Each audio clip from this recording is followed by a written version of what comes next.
Are you taping again? Come on. I don't know why, but I just love it here. It's so peaceful. You know what I heard? This whole area used to be a sacred place. I think I can see why.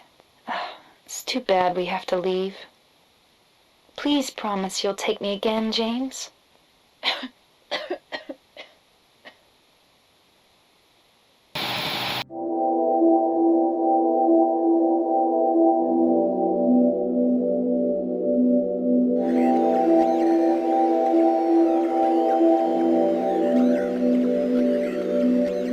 When I was a boy, say maybe 7 or 8 years old, far too young at least to have been sampling the material ahead of us in this mammoth of a video, I sat in my parents' living room one evening, flicking through a demo disc from the official UK PS2 magazine.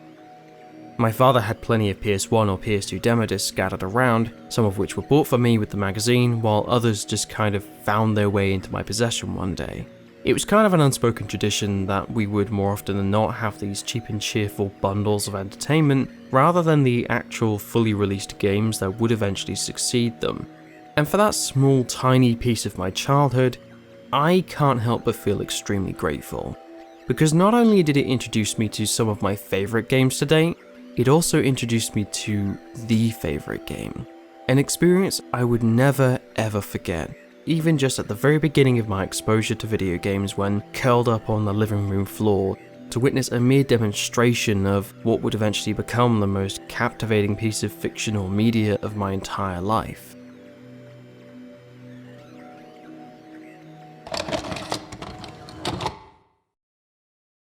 This, my friends, would of course be Silent Hill 2.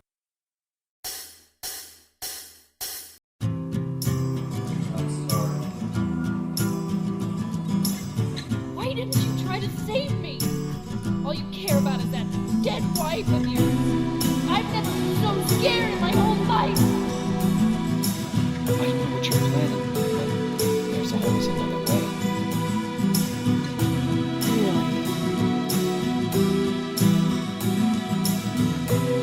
Really?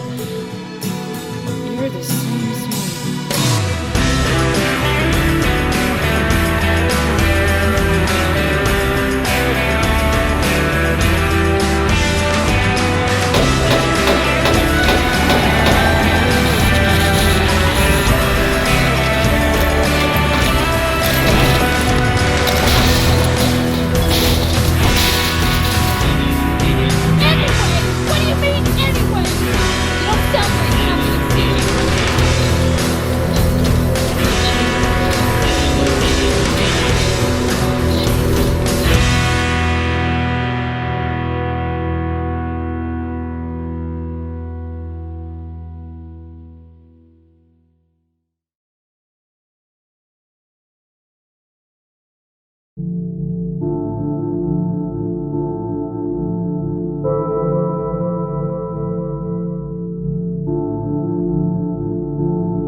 I love Silent Hill 2.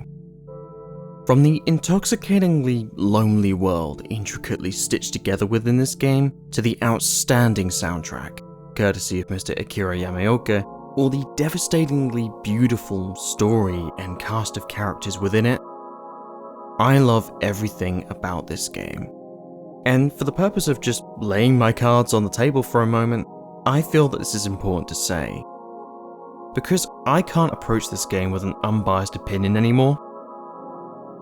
I just can't. I've spent far too long within the world of Silent Hill 2. Far too many nights from childhood to adulthood playing or thinking about this game, in my best or worst moments. Silent Hill 2 is the one experience that I consider to truly 100% resonate with me. Sure, I can think of others that come close, but the story of James Sunderland's tragic descent into madness until finally breaching the surface at the very end has held on to me with such a furious clutching embrace for so long that sometimes I can't actually explain why I love it so much. At this point, it's beyond tangible understanding, ingrained into what makes me, me. But the thing is, today marks a very special day for this game. Today, on September 24th, 2021, Silent Hill 2 celebrates its 20th anniversary. And while I'm sure Konami are probably more than happy to cook up another motherfucking pachinko machine, to further brutalize this masterpiece of horror media until there's nothing left but the furious tears of a fan base that have been literally begging Konami to honor this game properly for the last 20 years, well, that's not enough for me.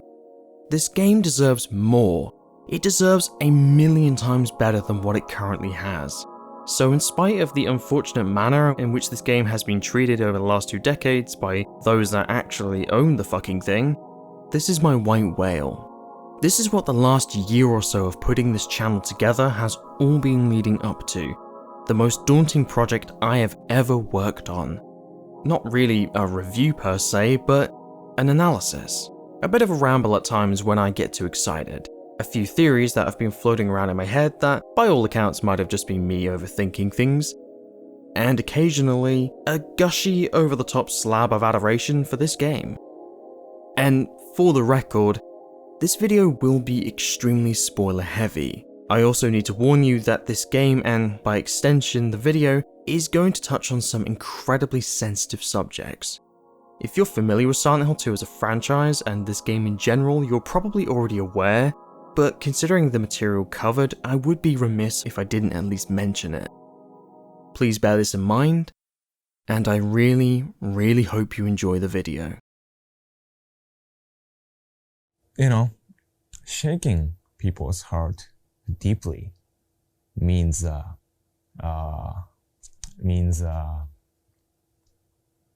uncover people's core emotion and their core motivation for life.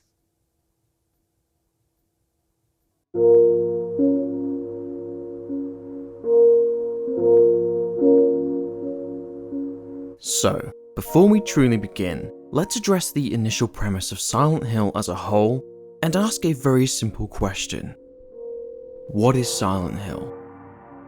At its core, Silent Hill is a survival horror franchise that centers on a town of the same name, one that is typically shown throughout the series as having suffered, be it either physically and/or spiritually. And it's due to this suffering that the town now possesses some unexplained supernatural qualities. Now, these can differ from game to game, with certain emphasis being placed on different elements as the series continues, but the basic premise always remains the same.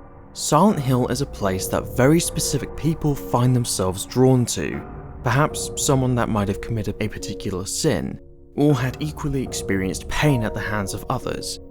And at times after arriving in Silent Hill, it can be to their utter confusion or bewilderment as to how they even got there.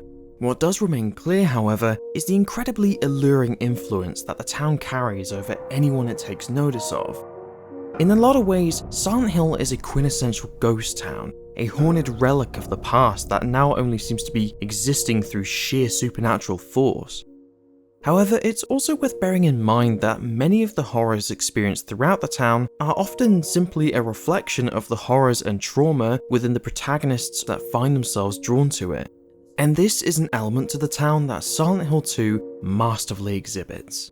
As already touched on, it's heavily implied throughout the series that the mysticism surrounding Silent Hill is extremely selective, and to a normal or innocent person in the real world, the hellish dimensions that exist on the other side might need never disturb them. On the contrary, to a typical member of the population, the town appears normal, quiet and comforting, a peaceful New England tourist destination with not a care in the world. Now, sure, there's plenty of establishing lore within the franchise that indicates the possibility of the town having been built on an ancient burial ground, or existing as a literal portal to hell, or that the characters are experiencing the consequences provoked by the extremist religious efforts of the Order, which in truth are about as close to an evil antagonist organization as it does get for this franchise. If you're familiar with the original PS1 classic, or the third installment that followed that game as a direct sequel, you might recall that those two titles were particularly focused on the bigger picture, sinister plot happening in Silent Hill. lots of cultist activity and malevolent plotting in the hopes that the Order might resurrect their one true god, Samael, and then reach paradise, an idyllic dimension or plane of existence, and yeah, you get the idea. Not yet. The time is not yet at hand. The time when all will be forgiven their sins. When the paradise we have long dreamed for will arrive.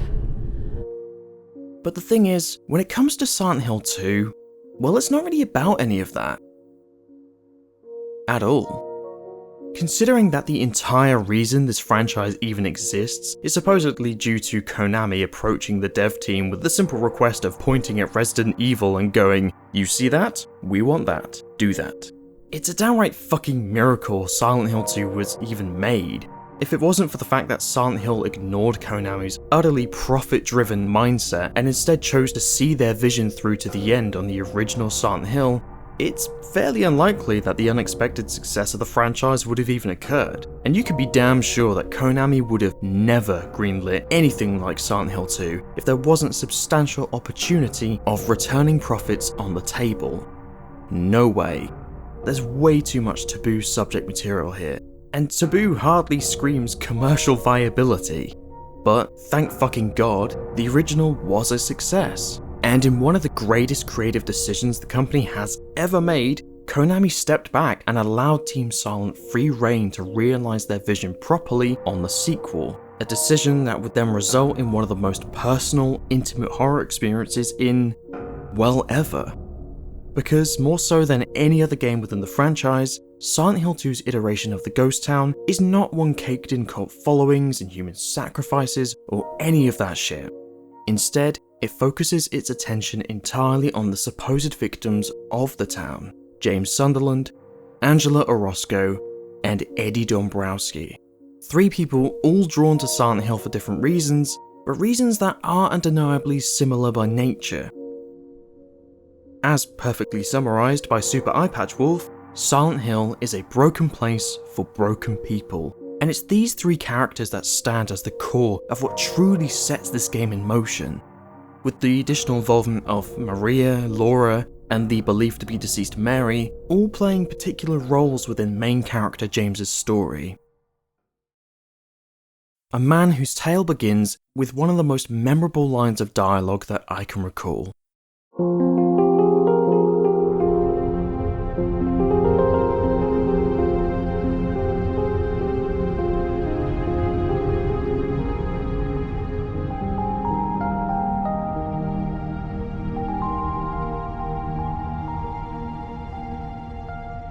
Opening this game's story with a brief, calm moment of reflection, and I mean this rather literally, as our very first shot of James standing in the dingy, disgusting bathroom is one of him staring into a mirror, Silent Hill 2's introduction to James is extremely subtle.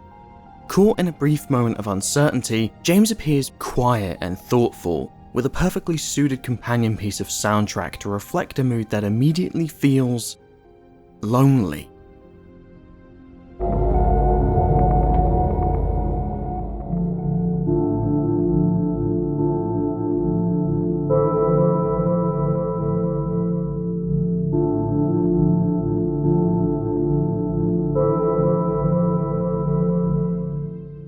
And if that wasn't enough, these are the first actions exhibited by James Sunderland. Before withdrawing from the scrutiny of the mirror, James bites his lip, an action often associated with feelings of hesitation, uncertainty, or nervousness, and then proceeds to offer himself a very simple reality check by running the tips of his fingers down his face.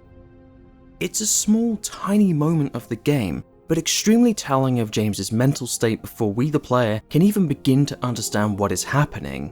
This is a person completely unsure of where they have found themselves, and even after emitting a heavy sigh, as if our main character is already exhausted by the actions that brought him to the outskirts of Silent Hill, James then spends another 15 to 20 seconds just gazing into the mirror, with the unfocused and gently tilting camera angle offering that little extra slice of surrealism to the moment.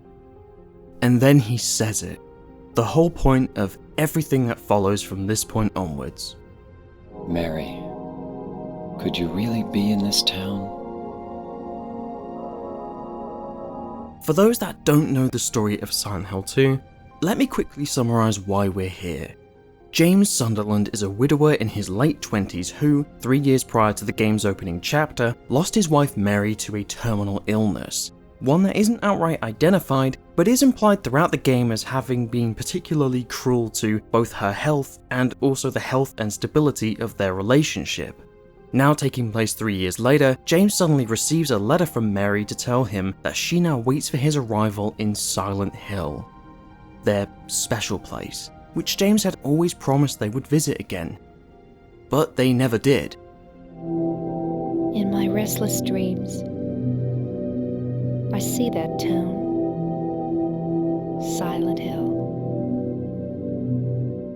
So in spite of how crazy it seems to him and how much he can't believe he's actually now here looking for a dead person, James decides to look for Mary in Silent Hill, in an obviously desperate attempt to find some form of closure, having clearly still not moved past the loss of his wife and being completely at the mercy of his own desire to see her again. If anything, it's fair for the player to assume that the last 3 years for James have likely been nothing more than an unfocused blur.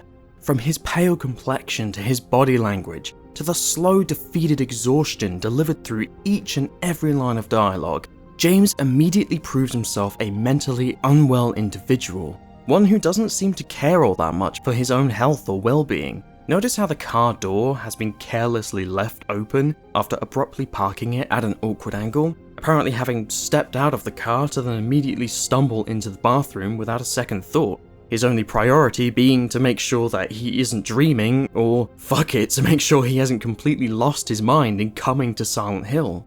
Or instead, take a look at the car's poorly maintained rust around the windscreen wipers, or the somewhat filthy leather interior. He even just straight up abandons the map of Silent Hill for a moment, leaving it in the open doors car seat completely at the mercy of the elements. If there was a gust of wind or a splattering of rain, his precious guide would be lost or ruined.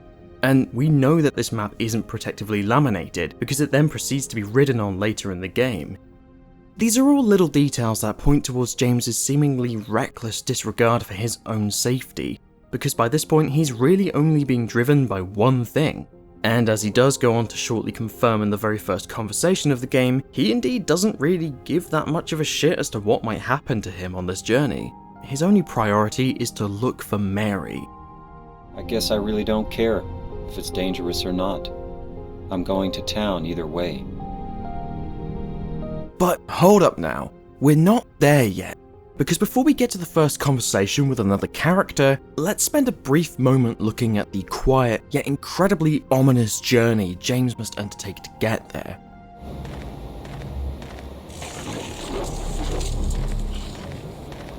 For a good 3 to 5 minutes, unless you spent it sprinting into the foggy distance with about as much restraint as a bull blindly charging into the unknown, James's initial steps towards Silent Hill are exactly that. Steps.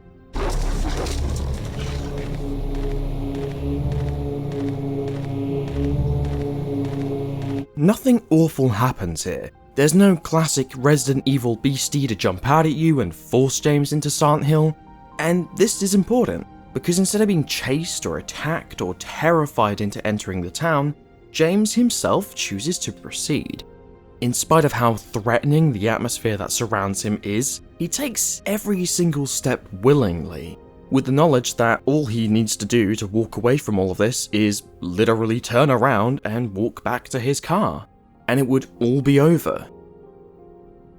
But he doesn't.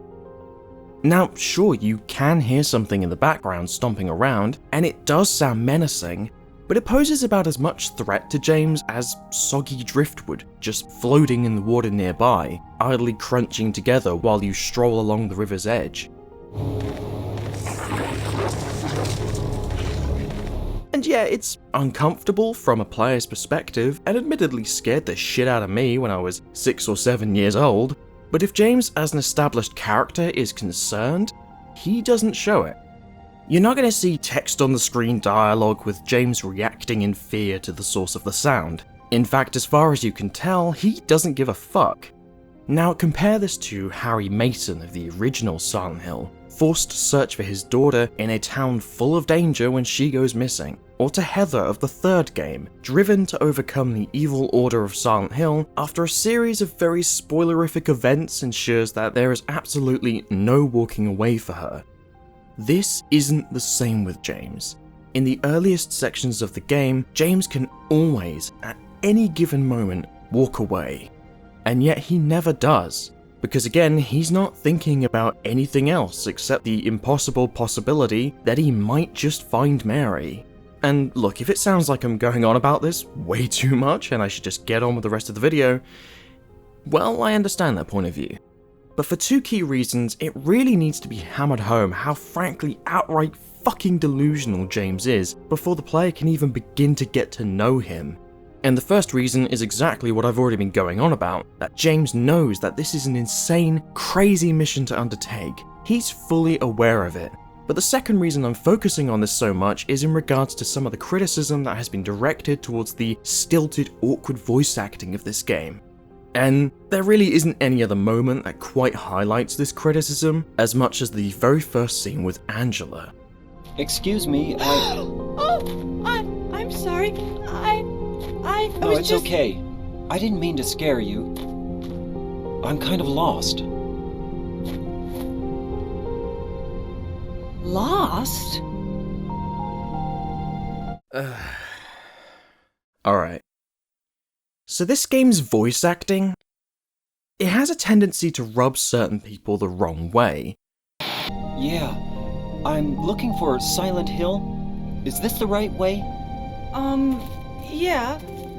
It's hard to see with this fog, but there's only the one road. You can't miss it. Thanks. I'm not going to showcase any of the reviews or comments because I don't really want to look like I'm just outright slapping people across the face, and to be honest, trudging through 20 years worth of these reviews, not a fun task.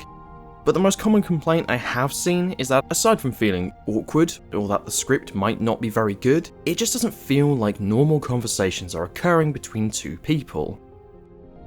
I'm looking for someone. Who is it? Someone very important to me. I'd do anything if I could be with her again. Me too. I'm looking for my mama. I mean my mother. It's been so long since I've seen her. These are not two normal people. James is looking for his dead wife. Angela, who in looking for her mother and the rest of her family, has without any obvious explanation associated their location with a graveyard. And to top it all off, she has an extremely nervous disposition. Angela apologizes profusely when James first appears while she examined a grave, which also makes it very clear that she expected to be scolded for apparently visiting a resting place, perhaps even assuming that James was a relative of the deceased, and then goes on to apologize again when explaining who she's looking for, immediately shutting down any possible unspoken assistance from James by telling him it's not his problem. And then also warns James that the town might actually be dangerous, and she believes that he should stay away. This town, there's something wrong with it. It's kind of hard to explain, but... Is it dangerous? Maybe. And it's not just the fog, either. Okay, I got it. I'll be careful. I'm not lying. No, I believe you. It's just... I guess I really don't care if it's dangerous or not. I'm going to town either way. But why? To once again requote Super Eyepatch Wolf, Silent Hill is a broken place for broken people. And while the player might not realize it in the moment, the developers behind Silent Hill 2 are already delivering this portrayal of the town in spades. This is another living person that James has suddenly found in almost the exact same position as himself. I'm looking for my mama. I mean my mother. It's been so long since I've seen her. Think about that line. Think about what it could mean to Angela. Is she waiting for her father and brother to help her in the search for her mother? Is her mother missing? Is she also dead like Mary? Think about how James could have responded here. Another living person in potentially similar circumstances. A real person, smack bang in front of him, who also looks so very goddamn lonely, lost in the world around them with every logical direction obscured in the exact same manner as the ominous fog drenching the landscape. James could have done so much more here. Could have at least offered to help Angela by asking if she'd maybe like to look together. It would be the logical decision if the town is dangerous, and maybe maximize their chances of uncovering information if they search through the town together while watching each other's backs. I'm not lying. No, I believe you. What if Mary is truly dead? The relationship formed between James and Angela could have been something extremely important to both James and Angela's mental stability. Who knows where it could have gone? Friends at least, if the possibility of something more never comes up. But again, James doesn't. His single driving thought is only to find Mary. In fact, James disregards Angela as soon as he comes across her, because in a very real sense, he's experiencing absolute tunnel vision. I'd do anything if I could be with her again. The possibility of Mary is flickering like a match at the very end, blinding him to everything else that surrounds him. And sure, Angela is hardly his responsibility, but it tells you something about James that he didn't even bother to return the favour of warning him about Silent Hill, to at the very least ask Angela if she's gonna be okay on her own. In fact, if you zero in on James for a moment while Angela speaks, you'll notice that as she finishes explaining who she's looking for, James is already looking away. He's staring in the direction of the grave, no doubt reminded of his mission to find Mary, who may still be dead, but also who he hopes could be very much alive. His attention has already been distracted. It's really only Angela's apology once she realizes he's not really paying attention that then snaps him back to reality enough to at least offer her the following. I'm sorry. It's not your problem. I hope you find them. Yeah, you too. And then James just moves on. Angela points him in the right direction to head to Silent Hill, and he proceeds completely without hesitation.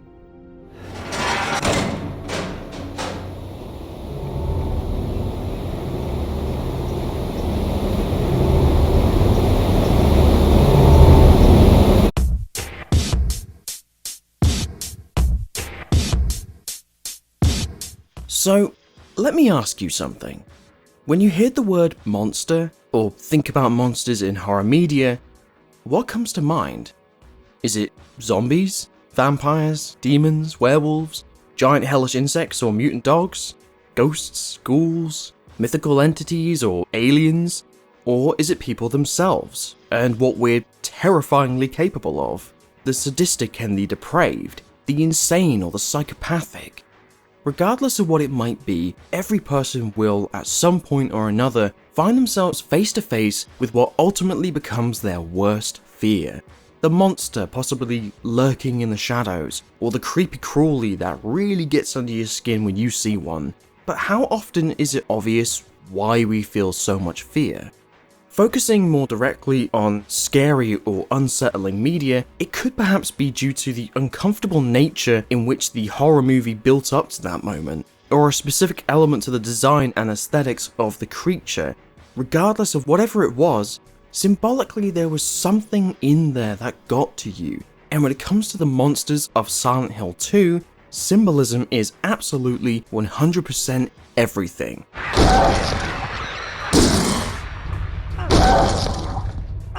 To jump back into the shoes of James Sunderland, after continuing on from his meeting with Angela, James eventually finds himself stepping onto the quiet, empty streets of Silent Hill. But it isn't long at all before he comes across this.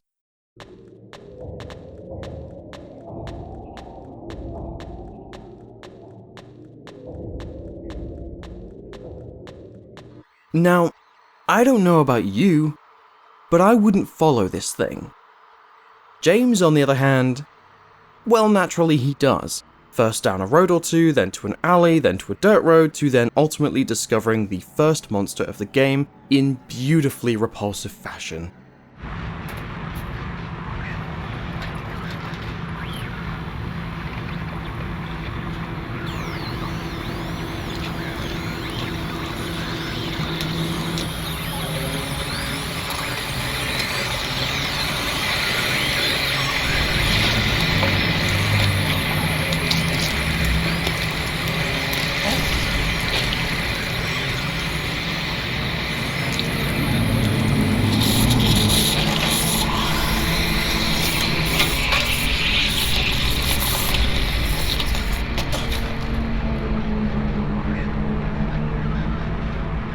After now having met the lying figure, a writhing, squirming creature with sickly characteristics that attempts to vomit acid into James's face, and then also collecting the radio, a critical item for keeping tabs on the whereabouts of nearby monsters due to it emitting an ear-piercing distortion when one draws near, the town, and indeed James's own personal hell within it, starts to show its true colours. And our lucky, or should I say unlucky challenger today is James. James Sunderland!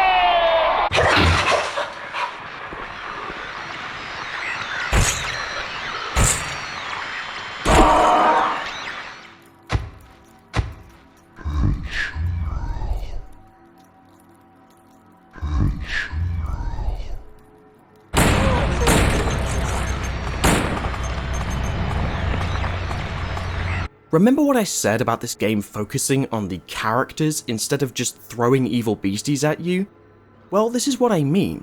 Every monster within Silent Hill 2 is representative in some form or another of James's backstory and personality, something that lead artist and designer Masahiro Ito would describe as reflective of the true reason of James's journey, or similar to illusions from his subconsciousness.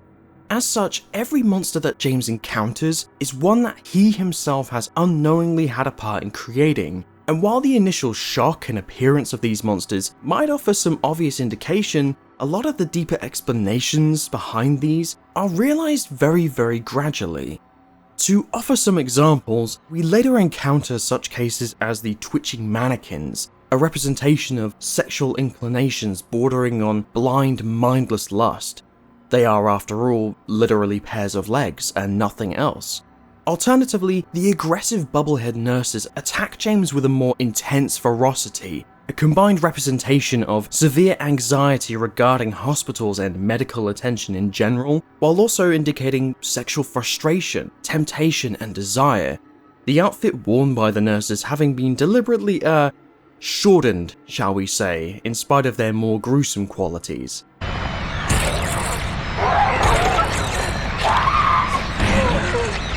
And just in case it hasn't been made clear yet, it's also worth bearing in mind that most, if not all, of the monsters of Silent Hill 2 are very noticeably humanoid.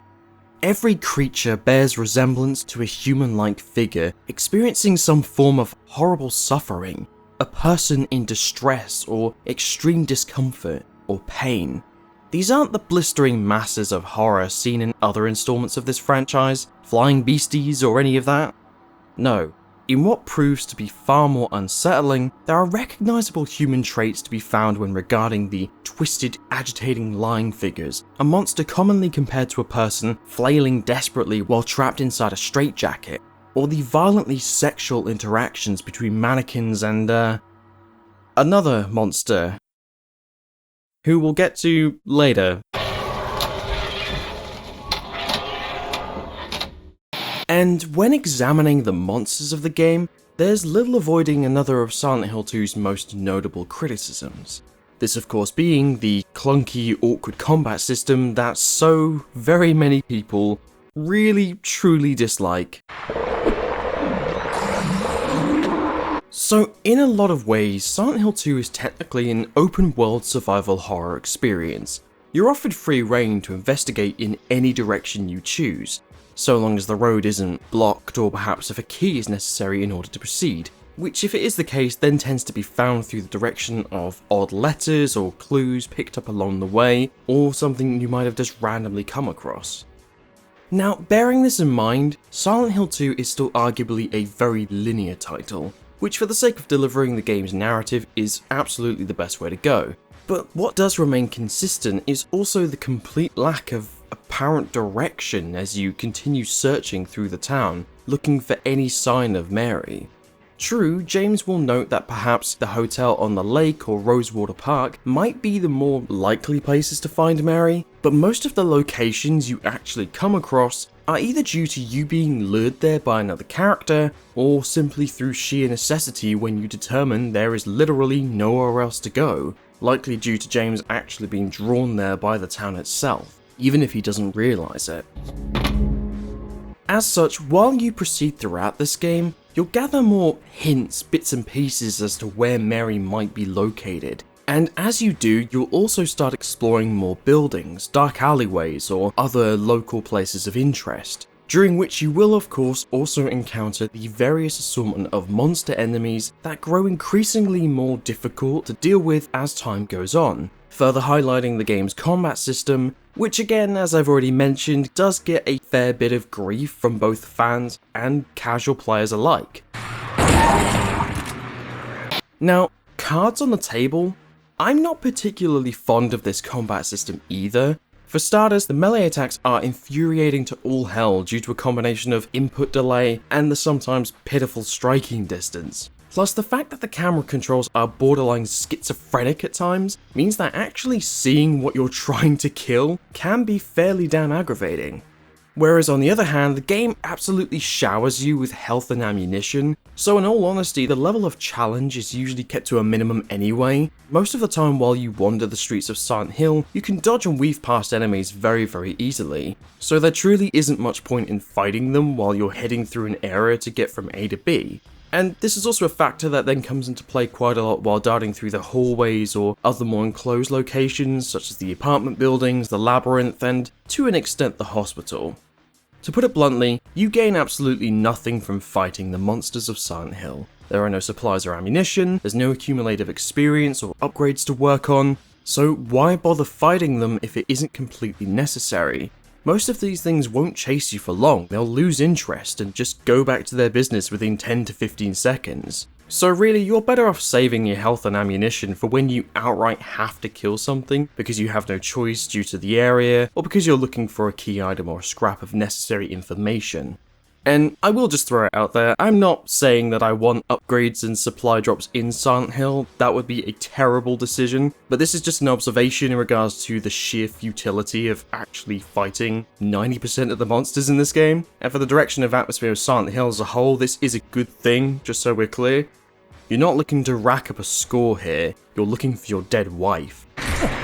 Other than that, boss battles as a whole are kept to a fairly standard loop of just backing up continuously to keep your distance, and then blasting them with either the shotgun or hunting rifle. Mechanically, there isn't much to it. It's a really dull combat system on the surface, and most boss battles aren't really anything special gameplay-wise, they usually end up being more important on the emotional or symbolic side of the story. But you know what, in spite of the many downsides of the system, I honestly don't give a fuck. Because in spite of all the criticisms and detractors from the quote-unquote gameplay of Silent Hill, I absolutely adore fighting my way through this game. Because killing monsters in Silent Hill 2 doesn't feel like Resident Evil, or, well, any other game I can think of. Sure, there are definitely some similarities with older Resi titles, particularly the first and second mainline games in the franchise, but there's something about Silent Hill 2's combat system that just completely stands apart from anything else.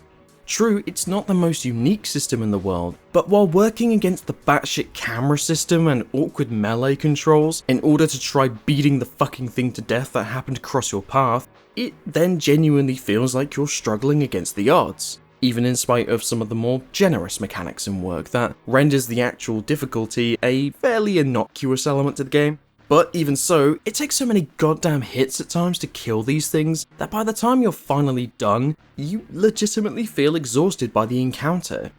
It feels like stepping into the shoes of a tired, physically off balance, mentally unstable everyman, and just hoping for the best outcome in every fight because, let's be honest, it's not like James is the kind of character to pull off a flying roundhouse kick if a stray lying figure should pop up around the corner.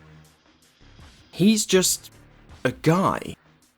And that's exactly what he should be. Because again, as stated before, these creatures are all representations of James's psyche, different reflections of the mirror that James stares into both figuratively and literally.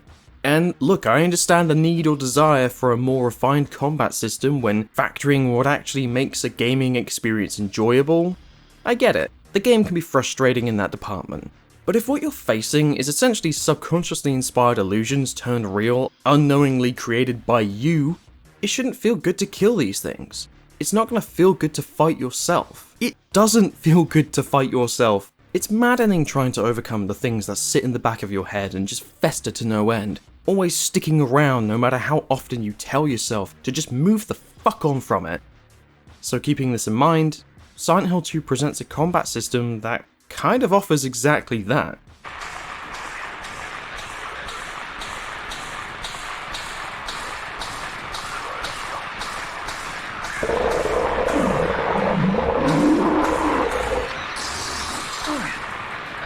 A game that continuously tests you, agitates you, while also offering very little reward in return for your success when you do survive an encounter.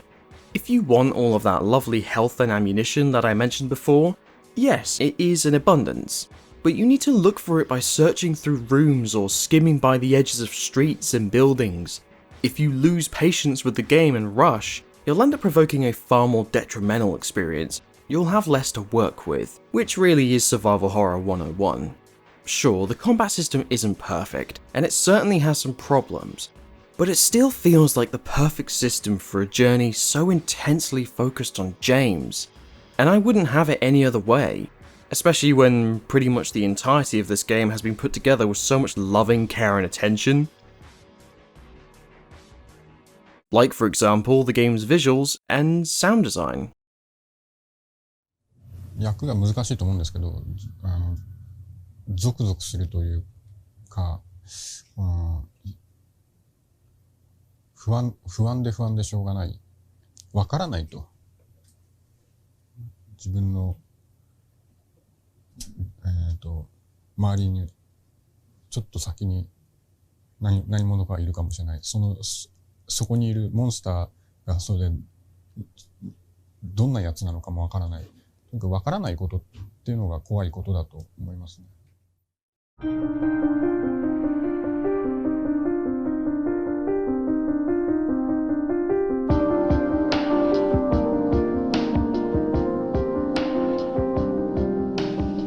Alright, to skip past any preamble or overly descriptive introduction to the design, aesthetics, and wonderfully miserable tone of this game, I'm just gonna outright say it. From a sound and visuals point of view, Silent Hill 2 is an absolute fucking masterpiece. Every hallway or empty street, every room in crumbling disrepair, or perhaps one consumed by a malevolent example of the more sinister dimensions within this game, everything looks and sounds incredible. Yes, this is a 20-year-old title from the early PS2 era. Yes, from a graphical sophistication point of view, this game is getting on in years and really starting to show its age, regardless of the fantastic enhanced edition that I am enlisting for the purposes of this video. See details in the description below. But even in spite of the unofficial improvements to smooth things over that I am using here, just look at this game. Look at the detail of the apartments, torn to pieces over time through neglect and abandonment, or the boarded up buildings and shop fronts, the sad, depressed state of bedrooms and living areas, the uncomfortable, suffocatingly body bag appearance of otherworld hallways seen throughout the hospital. Every location within Silent Hill 2 has been so clearly crafted with tender loving care. And make no mistake, for a game of this generation, the visual presentation is superb. Regardless of whether or not you were playing the original PS2 version or the PC version, or an improved iteration generously provided by some extremely dedicated fans years later, this game looks fantastic. And this is without even beginning to consider the subtext carried by these locations, the symbolism behind the choices made to reflect how James specifically sees these environments. Because, make no mistake, the Silent Hill 2 that you're seeing is James's Silent Hill. pieced together and then immediately dissected before then clumsily being repaired all over again to ensure that every step of the journey is made to be as uncomfortable as possible for James. Remember what I was saying earlier about James experiencing a literal tunnel vision when it comes to his search for Mary? Well, the town puts this to the test from the very beginning through his first encounter with the lying figure. These bloodstains are bait. Absolutely undeniable bait. And with that bloody tunnel vision I keep going on about, James blindly follows this bait until literally reaching a tunnel, then following it inside, to then trap himself behind an awkwardly placed wooden barrier, to then immediately be distracted by a distorted radio, which makes him completely oblivious to the nearby danger that resides mere feet away from him, until finally it draws closer. And this is entirely James's fault. As touched on previously, he very consciously made this decision, following a trail that couldn't have been any more of a red flag if it tried, even in spite of Angela's warning that there might be something dangerous lurking in Silent Hill. Because again, he clearly hoped that the first person he stumbles across just might be Mary, or at least someone who could maybe point him in her direction. He again places himself in harm's way with little to no concern for his safety. It's a sheer fucking miracle that he even picks up the nail-embedded plank of wood to defend himself from it. And once the creature has been dealt with, does he walk away after deciding enough's enough? Perhaps no, Silent Hill is actually dangerous, he should go back to his car. Perhaps think to maybe alert the authorities that a blister-covered, disease-infected, straitjacket-wrapped motherfucker has just attacked him? No. To be honest, he barely bats an eye. This thing broken? Now, sure, the town probably wouldn't have let him go anyway, although interestingly enough, the road James used to enter Silent Hill doesn't actually become mysteriously blocked until much later in the game. So theoretically, he could leave, right? There's nothing stopping him.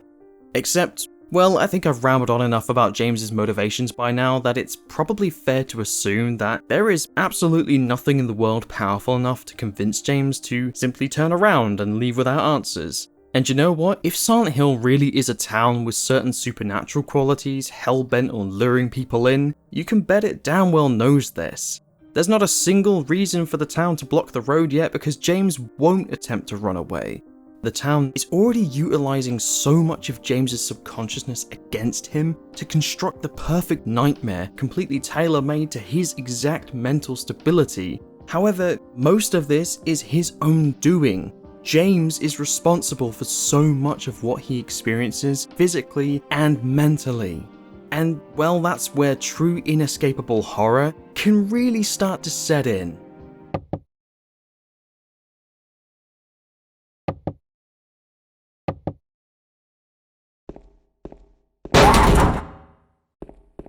So, to return to the actual point of this section of the video, and again touch on the game's use of environmental design, the further James delves into Silent Hill, the more it seemingly constricts and wraps around him, becoming more hellish and unsettling as time goes on. At first, the foggy streets are almost beautiful in their effect, in spite of how unnerving it is to see lying figures just appearing in the distance. Actually, I can't deny that one of my favourite parts of this game is the initial walk into Silent Hill. The foggy woodland all around you immediately evokes this sense of claustrophobia, while also perhaps symbolising James's gradual journey into another plane of existence. It's borderline hypnotic due to the game's meticulously crafted atmosphere, but you know in your heart of hearts that something is very, very wrong. Elsewhere, upon finding the apartment complex, the eerie emptiness and dark hallways absolutely smother James. At first, it's so fucking noiseless, deathly still and uncomfortable, with every next step into the near pitch black room or corridor feeling disgustingly tense. Every step echoes throughout the hallway. It all puts the player on edge and results in some truly effective scares, especially when rounding a corner to suddenly find this.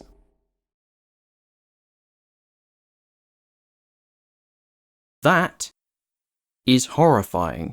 I can't lie, when I was playing this game for the first time, I hated the apartments. They scared the shit out of me. and every time I replayed the game, I couldn't help but absolutely dread working my way through them again, especially when out of absolute nowhere you suddenly get shit like this.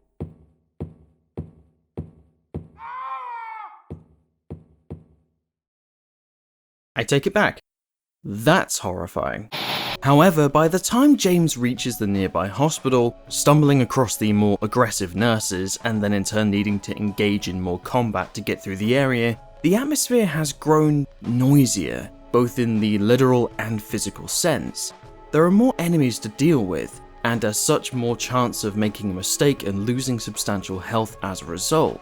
And although I haven't yet talked about it, the game's sound design and music becomes more frequently vicious and frantic throughout the hospital, with slamming metallic drums and near constant radio distortion, indicating that, by contrast to the Woodside Apartments, you're almost always under attack when exploring the hospital. And this only gets worse when you finally, after so very long cautiously working your way through Silent Hill, the Otherworld appears.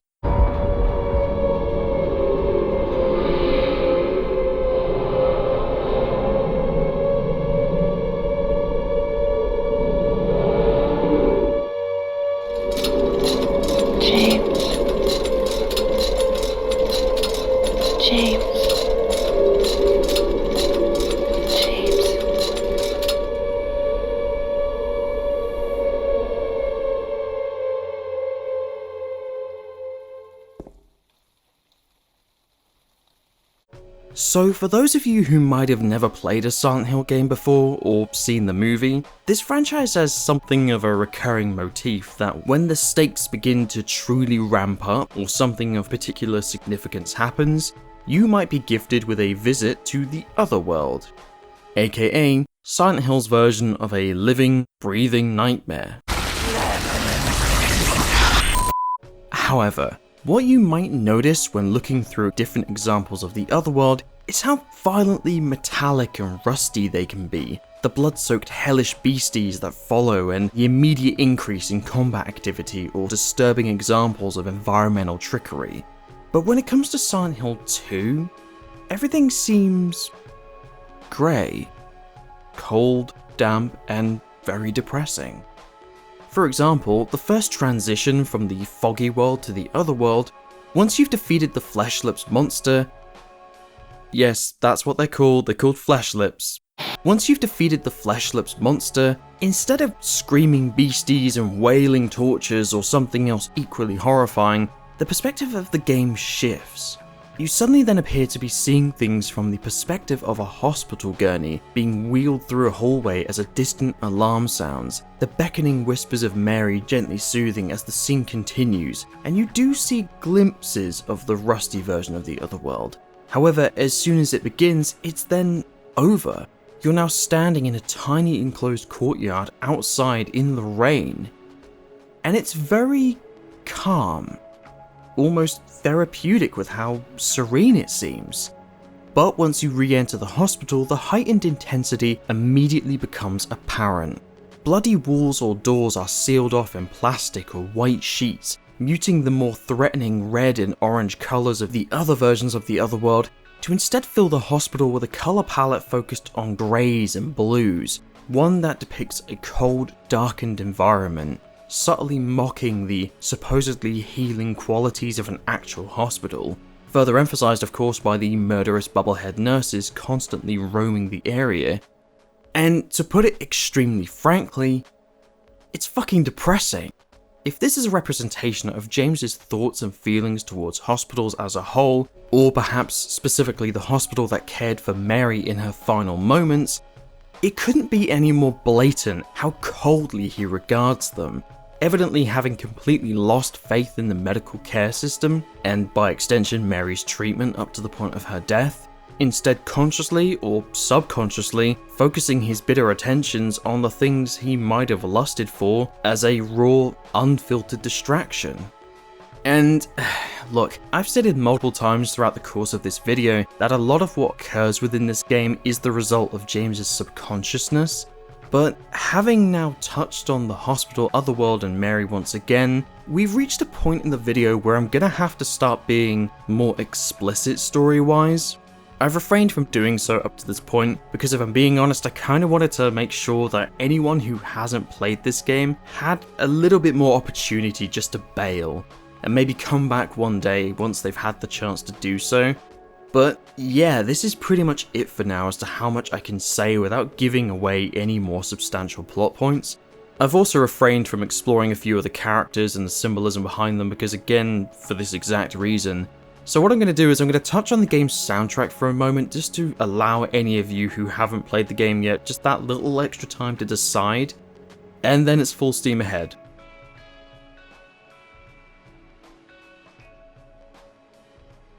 Okay, so I can't say it any other way. In fact, you probably already knew this was coming, so I'm just gonna lay it out there. The soundtrack of this game, and by extension Akira Yamaoka's work throughout the rest of the franchise, is absolutely stunning. I have never grown so attached to a compilation of music as much as I have to the soundtrack of Silent Hill 2.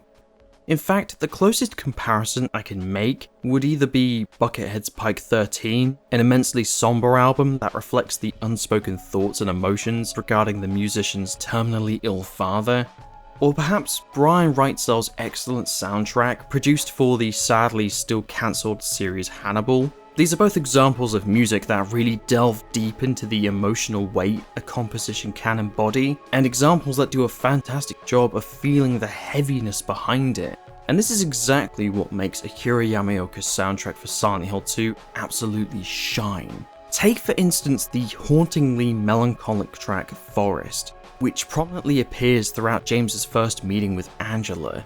I'm sorry. I No, was it's just... okay. I didn't mean to scare you. I'm kind of lost. Lost? The gorgeous atmosphere just oozes lonely reflection, yet the melody almost seems playful, childlike, nostalgia-inducing of memories that just feel better. Someone very important to me. I'd do anything if I could be with her again. Me too. On the other hand, a track such as White Noise, again another that appears in the first few moments of the game and one that I have used extensively in the video, it's just...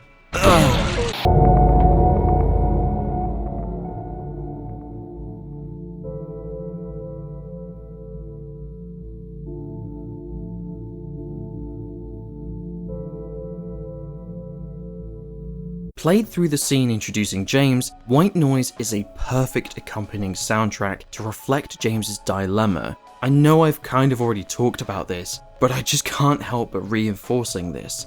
The sullen, dreamlike notes echo beautifully throughout the track, evoking a sense of calm, yet at the same time, it feels desperately unhappy, particularly during the sustained ambient section in the second half, as if you were suddenly then falling into an unsettling dream, or floating upon a lake of surreal imagery, unsure if what around you is actually real or not. And this is a similarly reflected mood on other tracks such as The Day of Night, A World of Madness, Prysonic Fairy Tale, or No One Loves You.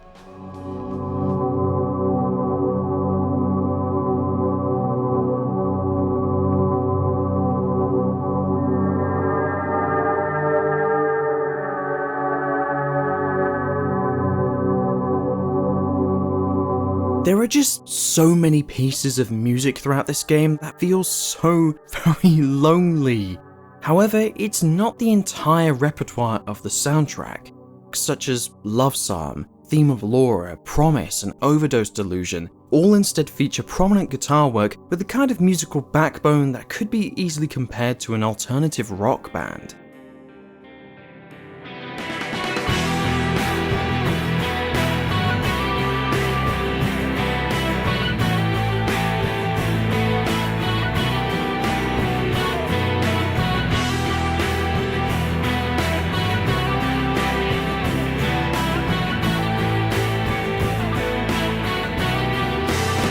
There's a reason Akira Yamaoka and frequent collaborator Mary Elizabeth McGlynn have been able to take the music of Silent Hill on the road so many times throughout the years. The music of this game resonates with people because it is genuinely music with heart. I could honestly keep going on and on about this if it wasn't for the fact that we have other things to talk about, and maybe I've used the word perfect a few too many times throughout this video and will probably use it again a few more times, but I mean it when I say that were it not for the exceptional work of Akira Yamaoka, who not only composed the soundtrack, but also produced the sound design and effects of the game as well, Silent Hill 2 would not be the same. This is probably going to sound gushy and over the top, but I can't even begin to imagine somebody else taking the reins here, no one but Akira Yamaoka. His work throughout this game and the series as a whole is quite frankly masterful, and one of my all-time biggest regrets personally is that I've never had the chance to actually see this performed live. And who knows, maybe the 20th anniversary will prompt something, we'll just have to wait and see. Alright, I've rambled on about the music enough. It's time.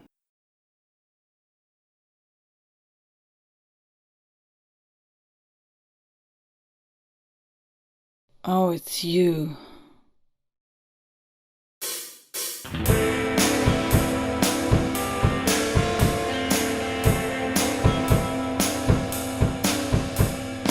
So, to recap the story of Silent Hill 2 for just a moment, upon receiving the letter from Mary, James travels to Silent Hill in order to search for her. And while doing so, he also comes across a series of characters who, in one form or another, all seem to be experiencing their own twisted version of Silent Hill. Angela, who we've already touched on quite a lot previously, continues to look for her mother, and you'll occasionally run into her again at different stages of her journey, her mental stability becoming increasingly more fragmented as time goes on. Elsewhere, James also comes across Eddie Dombrowski, a self-conscious, overweight character who continuously appears to be caught red-handed at the scene of a violent murder. However, these murders are always very vehemently denied by Eddie, and you can never quite tell if he's being defensive out of guilt or if he truly had nothing to do with it, he just happened to be there when you showed up. There are, of course, monsters roaming here, there, and everywhere, so to have stumbled across a body is possible.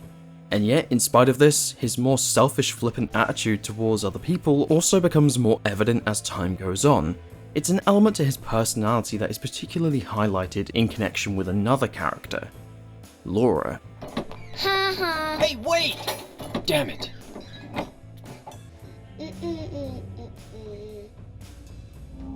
You! It was you, wasn't it? You're the one who stepped on my hand. I don't know. Maybe I did. What's a little girl like you doing here, anyway? Laura, who I've deliberately refrained from mentioning up to this point, is an 8-year-old girl that James occasionally runs into throughout this game. And she's an interesting case. For starters, she's the first character to truly earn James's full attention. It seems shocking to him, a young girl roaming the streets of Silent Hill at the mercy of the dangers around them. However, what's also fascinating is how little concern she seems to show, almost as if she can't see them at all. There are all sorts of strange things around here. I can't believe you haven't even gotten a scratch on you. Why should I?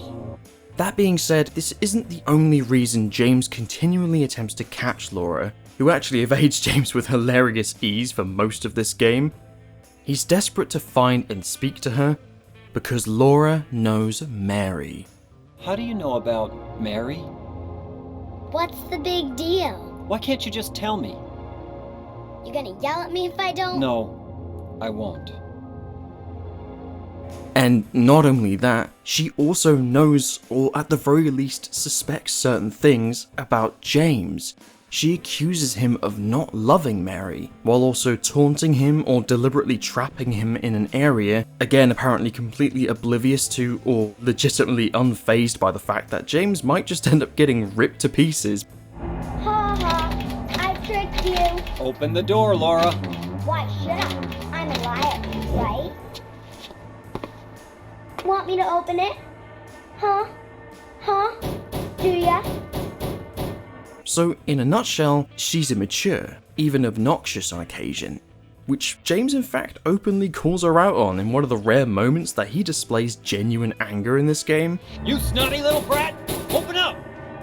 But regardless of how annoying she might be, James still seeks her out because finally, after 3 long years, he has discovered a possible substantial chance of figuring out all this shit, and maybe even getting to the bottom of whether or not Mary could be still alive.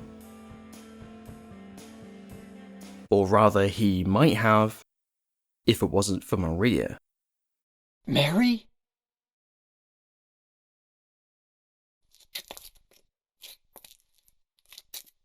No, you're not. Now, this is where things start to get very, very interesting. After working your way through the Woodside apartments and finally reaching the Lakeside Rosewater Park, the first location in which James suspects Mary might be found, he instead meets an alluring, mysterious woman called Maria, who just so happens to look exactly like Mary. I can't believe it. You could be her twin. Well, almost exactly. Maria notably dresses in a far more provocative manner compared to Mary, her half-unbuttoned shirt showing off her midriff and prominent butterfly tattoo, while her purple-pink leopard pattern skirt looks like the kind of outfit ripped straight out of a 90s pop music video. In fact, if you're fond of trivia, this is kind of what did happen. You might be interested to know that it's strongly suspected that Team Silent took heavy inspiration for the look of Maria from none other than Christina Aguilera, her 1999 Teen Choice Awards outfit almost matching the appearance of Maria beat for beat. That being said, it's also worth noting that in spite of some of the more glamorous origins visually that might have occurred, Maria is still a character that was very deliberately written in such a manner to not be idealized. Her exposed stomach is hardly comparable to the bone-thin video game female characters of the era, and although she is certainly attractive, there's something about her expressions that can often seem to be a little off, especially in regards to her eyes, which in certain cutscenes can appear tired or darkened, as if she's experiencing exhaustion, or as she does suggest later in the game, It's just a hangover. Now, following Maria's introduction, the structure of the game shifts somewhat. For starters, Maria asks that she tag along with James, fearing for her safety, and you'll spend a good portion of your time protecting her from the monsters, while also learning a little bit more about her. Or rather, the game just kind of starts to drip feed you more and more hints that somehow Maria knows James, or at least knows more about him than she's letting on. For starters, Maria immediately echoes Laura's previous sentiment that maybe James didn't love Mary after all, with a teasing jab that he might have in fact hated her instead. James, of course, rebuffs this completely, but this doesn't seem to bother Maria as much, and she's also surprisingly unfazed by James's admission that he's currently hunting through a haunted town in search of his dead wife. On the contrary, Maria then takes this opportunity to tease him when he mentions the special places Mary might have been referencing, in particular the hotel room, which Maria cannot help but turn into a casual innuendo, embarrassing James even further, who no doubt still regards his entire journey with a somewhat glassy-eyed disbelief that he's even here in the first place. Even so, in exactly the same manner that James had initially discarded Angela, it's also here that James immediately attempts to do the same with Maria, another living person that he has just met, and one that looks exactly like Mary. But she's not Mary. And this is what James is likely telling himself over and over again. It's actually not the least bit surprising that when Maria convinces him to let her tag along, he responds with an annoyed His hopeful excitement of finding Mary has literally been ripped away from him mere seconds after meeting Maria, replaced with a doppelganger who, for all intents and purposes, is only interested in cracking jokes at his expense. Don't get so mad. I was just joking. Anyway, it's not that way. It's this way. But regardless of this initial response, James's bruised ego doesn't stay like this for very long. As time goes on, James starts to open up to Maria just that little bit more, And in the face of their surroundings or the apparent madness of James's journey, Maria begins to represent something. A distraction. For James, Maria is alluring and seductive. She's the perfect diversion to tear away his focus from the mission at hand, and the more time they spend together, the more James seems to become slightly infatuated with her.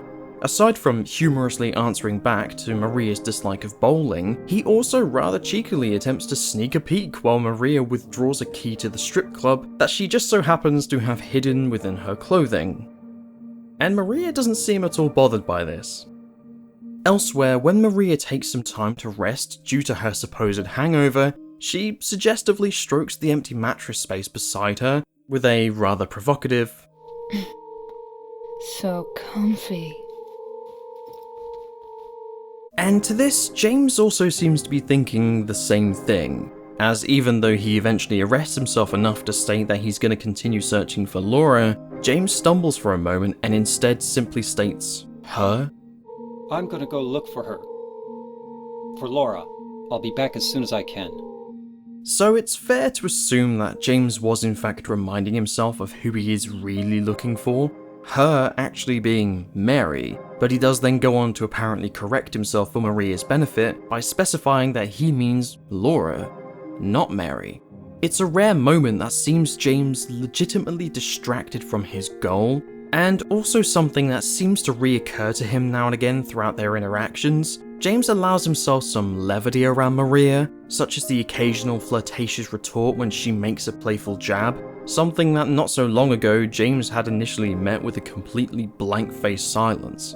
Although a little later on, after observing Maria's tempting offer to join her in bed, James does make the unfortunate mistake of confusing Maria's identity with Mary again, and she doesn't take kindly to this. James! Mary? Oh, Maria. It's you. I thought you were... Sorry. Anyway, I'm glad you're alive. Anyway? What do you mean, anyway? You don't sound very happy to see me. Honestly, this scene is so awkward. It's so pitiful with how James can't even begin to muster a heartfelt explanation or an apology. In fact, when he does apologize, it's immediately after the most miserable "oh it's you" that can possibly be imagined. Now, I'm aware that I haven't actually touched on the voice cast of Silent Hill 2 yet, but make no mistake, as this scene continues to unfold, it offers some of the most genuinely heartfelt voice acting of this entire game. All you care about is that dead wife of yours. I've never been so scared in my whole life. You couldn't care less about me, could you?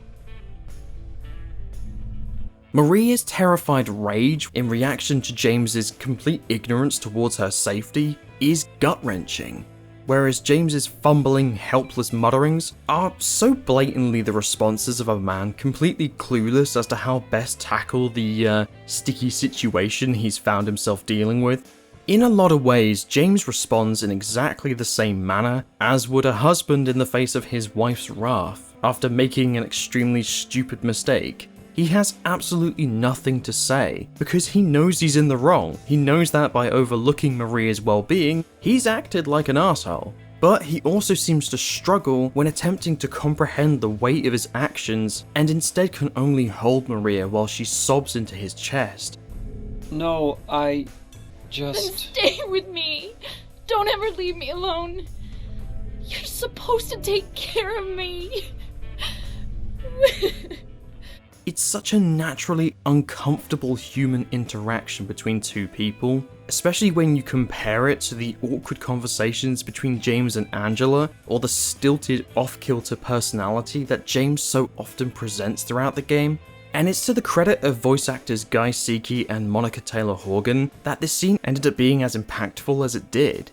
Maria begs James to look after her, and although he doesn't exactly acknowledge such a promise verbally, he doesn't push her away either, which seems to be comforting enough for Maria, as she then finally shifts her focus onto the search for Laura, voicing concern for her safety and an unexplained maternal instinct to protect Laura. One that she also doesn't quite understand. And for some reason, I feel like it's up to me to protect her. So, to touch on the somewhat paternal impulses that Laura sometimes appears to inspire within certain characters, this is actually an element to James and Maria's relationship with Laura that the game hints at almost immediately after we're first introduced to Maria.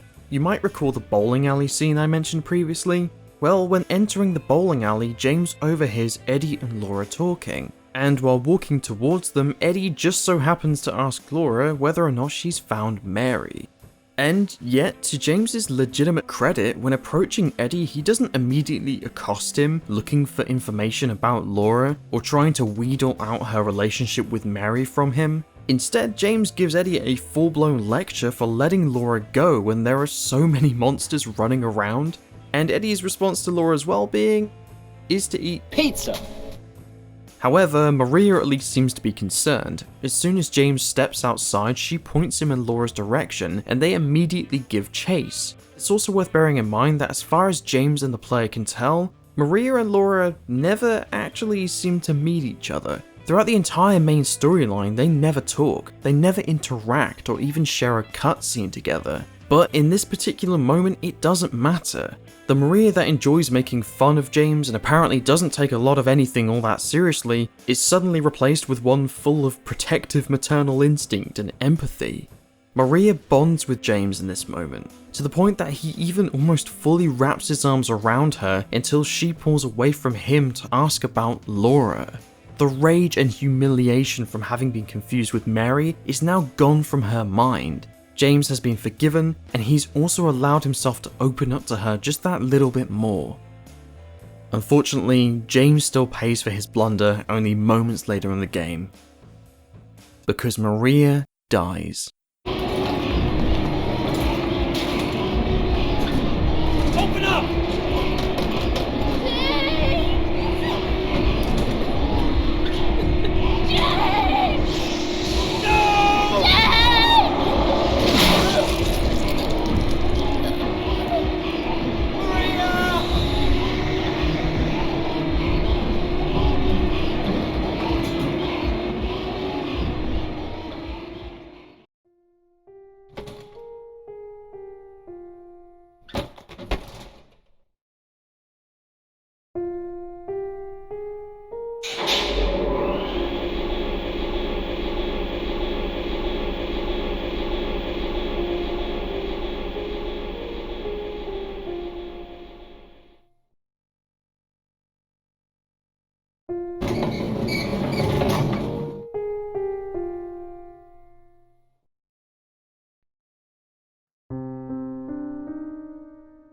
Now, depending on how invested you are in Maria's effect on James, her role within the story, and the implications behind how she impossibly looks like Mary, this moment will either be genuinely shocking, or a moment of sheer relief. For some, Maria is incredibly intriguing, from her demeanour when regarding James's situation to her occasional resourcefulness throughout the game, be it to offer a key so that the player can continue onwards, or to assist in lifting something that requires two people to do so. And yes, I'm aware that requiring two people to open a fridge door is kind of a stupid puzzle, but whatever, we'll move past that. Here, James. You take it. Thanks. Whereas for others, well, she can be very fucking annoying. Protecting Maria is cumbersome at the best of times, while outright infuriating at the worst. She's also about as valuable to the game's combat system as a sack of potatoes that James is forced to lug around. She does absolutely nothing to defend herself, and this then results in shit like this. It also probably doesn't help that most of Maria's time with James is spent while searching the Brookhaven Hospital, which stands as one of the game's more frustratingly sluggish locations. Now don't get me wrong, across the board pacing is not an issue for Silent Hill 2. It's actually a rather short game, clocking in at between 8 to 12 hours depending on how quickly you get through the riddles and the combat. But the hospital does feature a whole lot of running back and forth in order to proceed, which can then come a little bit dull after a while. And although it is fascinating to finally see the otherworld take form within the hallways of Brookhaven, it's usually something of a breath of fresh air when you do finally exit the hospital, to now at least be free to wander the streets of Silent Hill again. Although speaking of the moment that James does leave the hospital, this is also a brief moment that he spends in miserable reflection. First he comments on his inability to save Maria or find Laura, and then eventually offers a curious little question directed at Mary. Is this your way of taking? Alright, I've touched on a lot of different themes and points within Silent Hill 2 by this moment in the video, but this is where a certain element of the game really starts to show its true colours.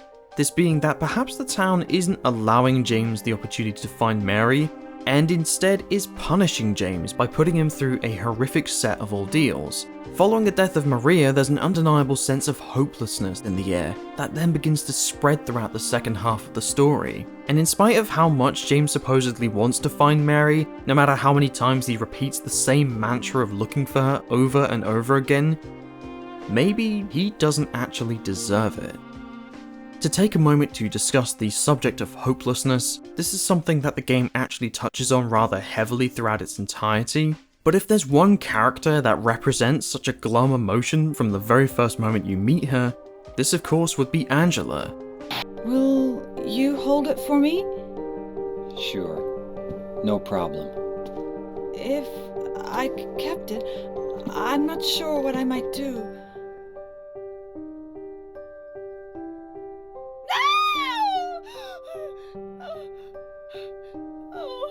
I'm sorry. I feel bad. Please don't. Look, the story of Angela Orozco is just fucking heartbreaking. I know I've already talked about Angela a lot, but I'm not kidding when I tell you that in a lot of ways, she represents the themes of Silent Hill 2 in an even more tragic manner than James. For starters, at the confirmed age of 19, she's blatantly suicidal. She constantly appears to be extremely introverted.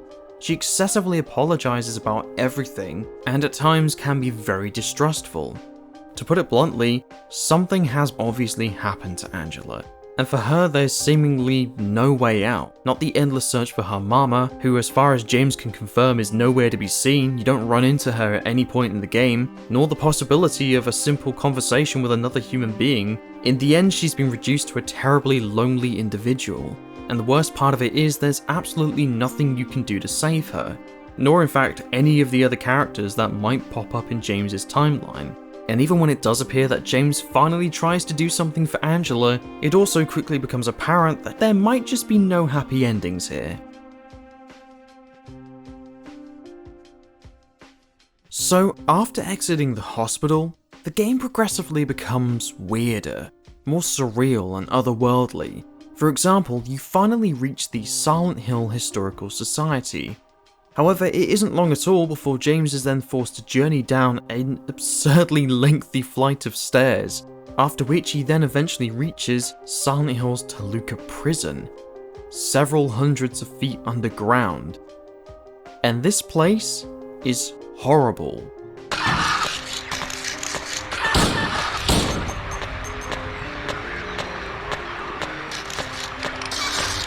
Everything about the prison is grimy and violent, but also bizarre and hellish. You'll find deep holes in rooms that James is forced to jump down in order to proceed, yet the fall doesn't even affect him. There's no damage for plunging hundreds of feet further down, whilst in other locations there are cells with unseen prisoners groaning and grunting, or a flooded labyrinth with lying figures and other monsters roaming around.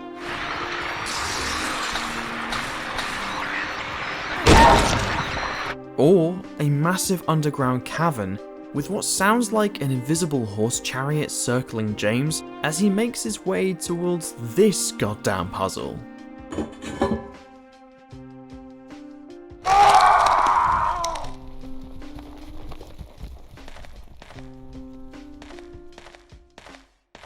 It's also within the prison that certain elements of the game's story begin to wrap up or reach their final stages. For starters, we can again circle back to Angela, in what is arguably one of the most uncomfortable subjects that the game tackles. And to talk about this, we finally need to bring up... Daddy, please don't! the abstract daddy boss.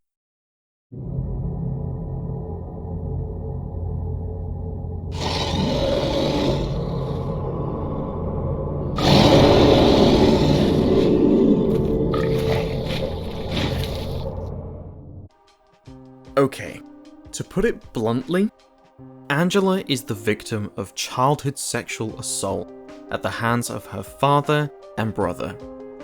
Yeah, the same father and brother that she imagined might show up in the graveyard at the very beginning of the game.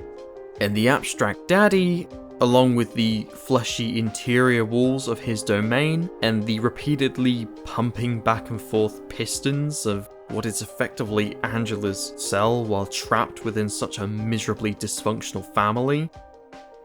Yeah, I don't need to tell you any more about what they represent, it's very fucking obvious. However, I can tell you that it's extremely satisfying to see Angela finally snap and kill the wounded abstract daddy by kicking it over and over again before crushing it with a TV.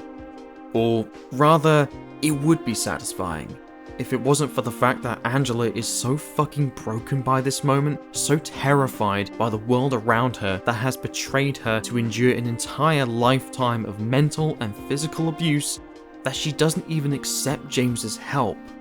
In fact, on the contrary, she absolutely distrusts him, assuming that his intentions are driven by greed or sexual intent, before finally stating that she believes James to be lying about Mary, that she knows about him, and that James didn't want Mary around anymore. You said your wife Mary was dead, right? Yes. She was ill. Liar! She is another character that emphasizes this point, and James doesn't even attempt to convince her otherwise.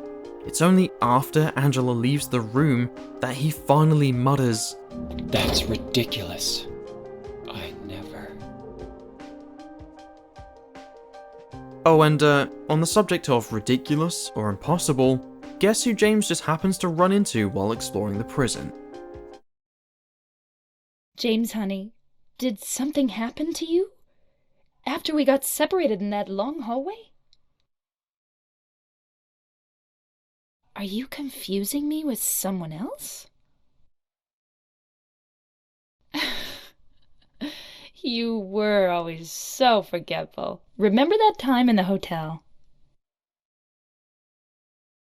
Maria? So, after being brutally murdered in the hospital, Maria's alive. Or is she? Is she even Maria anymore? You said you took everything. But you forgot that videotape we made. I wonder if it's still there. How do you know about that? Aren't you Maria? In all honesty, this is one of the big head-turning moments of the game. The stakes are suddenly shifted into completely new territory with the apparent resurrection of Maria. But she also seems to now imply a more malevolent purpose within the game, while still holding on to that symbolic distraction I mentioned before. For starters, James finally acknowledges Maria by name immediately, but alongside his genuine upset at apparently having witnessed her death, and relief to find her alive again, James also admits for the first time that he doesn't actually know what he wants anymore. Maria outright asks him, and James has no idea. Don't you want to touch me? I don't know. Come and get me. I can't do anything through these bars. Now faced with a version of Maria that, after displaying memories that only Mary would have known, might in fact just be her, yet one that also outright denies the possibility of being Mary with an ice-cold declaration of it not being the case, Maria offers James something that she has been dangling in front of him since the moment they met. Choice. So James must ask himself, with the game apparently having taken place 3 years later, if he could find Mary, would he really want to? James, I want to ask you something. What if you can't find Mary? What will you do? I haven't thought about that. However, regardless of his answer, James isn't granted the opportunity to actually choose. In exactly the same manner as has previously hinted that the town is in fact punishing James, Maria is once again killed, this time off screen. Yet in an eerily similar fashion to Mary. When James finds Maria, she's alone, laying on a rickety old bed, with deformities covering half of her face, which is now permanently contorted into an expression of pain and discomfort. And James sees it too. Mary. By this point, the town's prerogative is starting to become very clear. With each and every blow that James suffers, it also seems that through the horrors of Silent Hill, James is gradually being forced to come to terms with the death of Mary.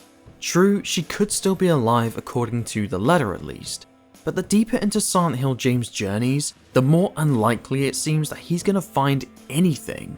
Instead, he has repeatedly encountered souls similar to his, those in pain or full of sadness, or full of longing for something unreachable, or as Eddie represents, regret and anger.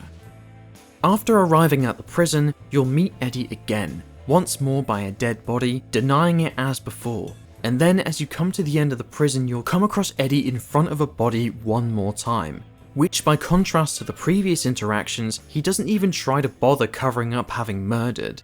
Instead, he seems thrilled to have killed this person, claiming that they deserved it for mocking Eddie's appearance and eventually mistaking James's concern and shock for an insult, which ultimately then results in James being forced to kill him in self-defense, after Eddie succumbs to his delusional self-righteousness once more and openly declares his intentions. I'll kill you, James!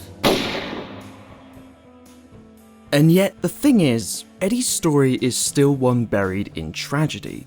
He openly states that most of his life has been spent being mocked or hated for the amusement of others, his appearance ultimately proving his worst enemy and as a result causing severe paranoia to fester in Eddie's mind. He becomes a product of his miserable upbringing. He's unstable, pitiful, and anxious, yet also very capable of being cruel, callous, or malicious, which is an element to Eddie's personality perhaps best displayed when he takes revenge out on his childhood bully by killing their dog. He had it coming too! Now you don't actually see this occur, this is something that happened prior to Eddie's appearance within the town, but he coldly states that he found the terrible act to be fun before laughing about his childhood bully's football career circling the drain after Eddie had proceeded to then shoot them through the kneecap before running away. Now James of course finds the idea repulsive, but Eddie's final declaration before goading James into a kill or be killed fight is another which again indicates that perhaps James isn't nearly as innocent or deserving of finding Mary as he appears to be. And in killing Eddie, a character absolutely brimming with self-hatred, the capability of doing terrible things, and possessing a personality at times driven by spiteful selfishness, something comes close to snapping within James, and we get an extremely important piece of dialogue. Eddie? I killed a human being. A human being.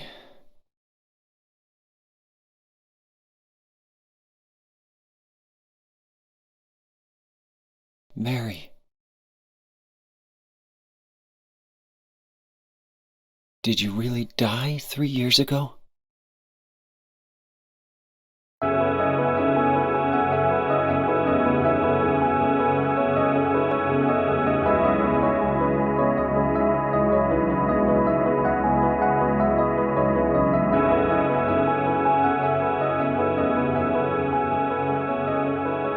Alright, so before we talk about the final section of the game, let's take a moment to discuss an element to James's story that won't shock you if you've already played the game, or if you've been paying attention to the various hints spread throughout your time in Silent Hill. Although James is not yet fully aware of it, he is not the person he has made himself out to be. There's a reason pretty much every other character you come across eventually grows to distrust James, or accuse him of not caring about Mary, or being capable of something terrible. or simply being dishonest about the circumstances surrounding his wife's death and what the fuck he's actually now doing in Silent Hill. And the first part of this reason is the fact that although he truly, genuinely believes it to be the case, it hasn't been 3 years since Mary's death. It's actually been about a week. And as for what happened to Mary, well, James murdered her. And he doesn't even know it yet.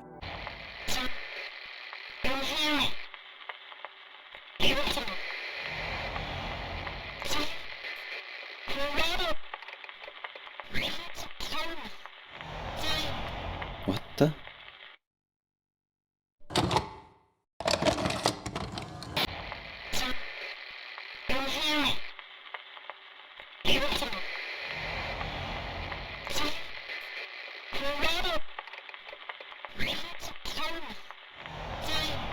What the?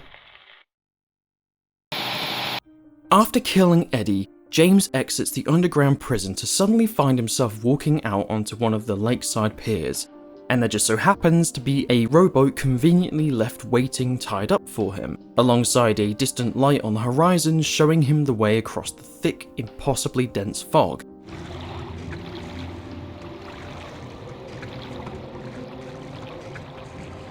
Looking at this moment symbolically, it's easily comparable to something of a river Styx crossing, a trip into the literal underworld while in search of Mary, which then brings him to the final location of the game, the Lakeview Hotel. Now it's here that some of the game's more surreal, bizarre mechanics come to light again. The whole structure at times seems to twist and contort around James through how damn inconvenient it apparently tries to make James's journey, such as an elevator with a ridiculously sensitive weight sensor that results in you needing to leave behind literally everything, or strange Scooby-Doo fuckery when the hotel room doors instead spit you out in impossible places. Combine this with the eerie deserted hallways and hotel rooms, and there's certainly something of an overlook hotel vibe going on here. You'll come across spooky moans or the sounds of crying while searching through the Lakeview Hotel, and what should be a positive sign of hope ends up feeling uncomfortable when James discovers the hotel map has been vandalized with a lovingly scripted "waiting for you." And also, sure, there are monsters roaming around the place, but to be honest, they're not really worth your attention anymore. The hotel is so damn enrapturing and so intoxicatingly atmospheric with how desperately close to Mary James appears to be, so getting to room 312 is #1 priority, even if the hotel apparently seems to have other ideas in mind. Still, while searching through the hotel, James also discovers the videotape that he had neglected to retrieve before they departed. And he also comes across Laura again, albeit after falling prey to a childish prank when she makes him jump with the dining room piano. And this time she doesn't seem to be all that interested in running away from James. Laura in fact sticks around long enough to ask if he's found Mary yet, as apparently neither has she, and even then offers James the opportunity to read a letter from James addressed to Laura, something that hours ago she would have never done. Honestly, it's a really fucking beautiful letter when considering the contents. Alongside wishing Laura a happy 8th birthday, Mary also bids Laura goodbye, stating that she left the letter with a nurse to be passed over to Laura after Mary had died. And she also says that if she had the opportunity, Mary would have adopted Laura. She signs the letter off with a declaration of complete adoration for her, that she loved Laura as if she was her own daughter, and even goes on to try mollifying Laura's dislike of James by explaining that although he is surly, Mary still wants her to know that underneath all of that he is a sweet person. Now, as it turns out, Laura actually stole the letter from the nurse's locker prior to it being passed to her as originally planned, and as a result she is completely unaware of Mary's passing. Laura is here for the exact same reason James is. She is looking for Mary. Me and Mary talked a lot about Silent Hill. She even showed me all her pictures. She really wanted to come back. That's why I'm here.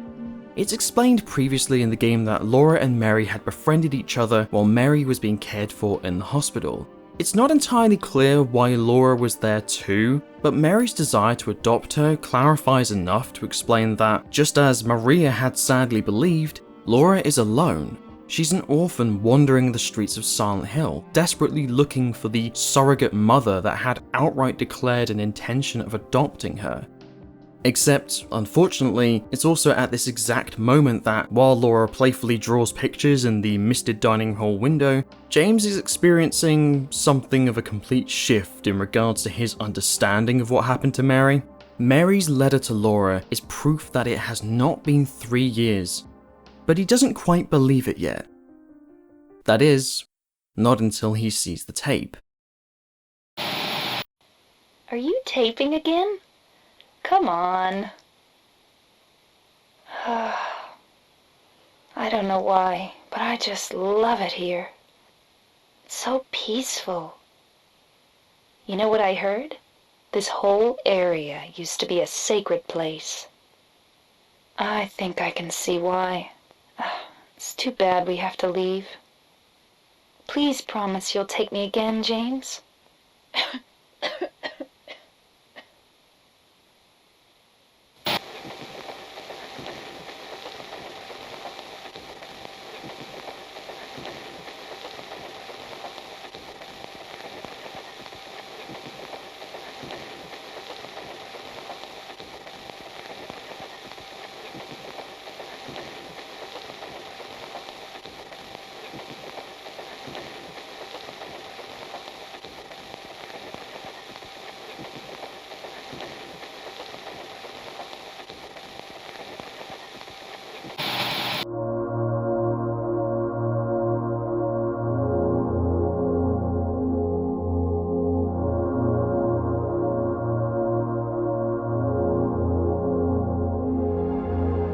Now it all finally makes sense. Everything. Everything that James has found throughout the game symbolically, everything that the other characters have said to him or the way they've acted around him, it all comes together in this moment and he finally knows the truth. After kissing her one last time, James smothered Mary to death as she lay in her bed, and the act of doing so drove James to borderline insanity. After killing Mary, James snapped mentally. He couldn't accept the weight of his actions, couldn't live with himself after committing such a terrible sin. And so, as a result of his mind completely shutting down, it instead stitched together a whole new reality, one that would see James looking for his wife after years of grief, in their special place. But now having finally realized the delusion, James admits to Laura the truth, that the woman who represented a second chance to her, even in spite of a terminal illness, is gone, that he killed her, confirming that Laura's hatred for him was indeed well placed.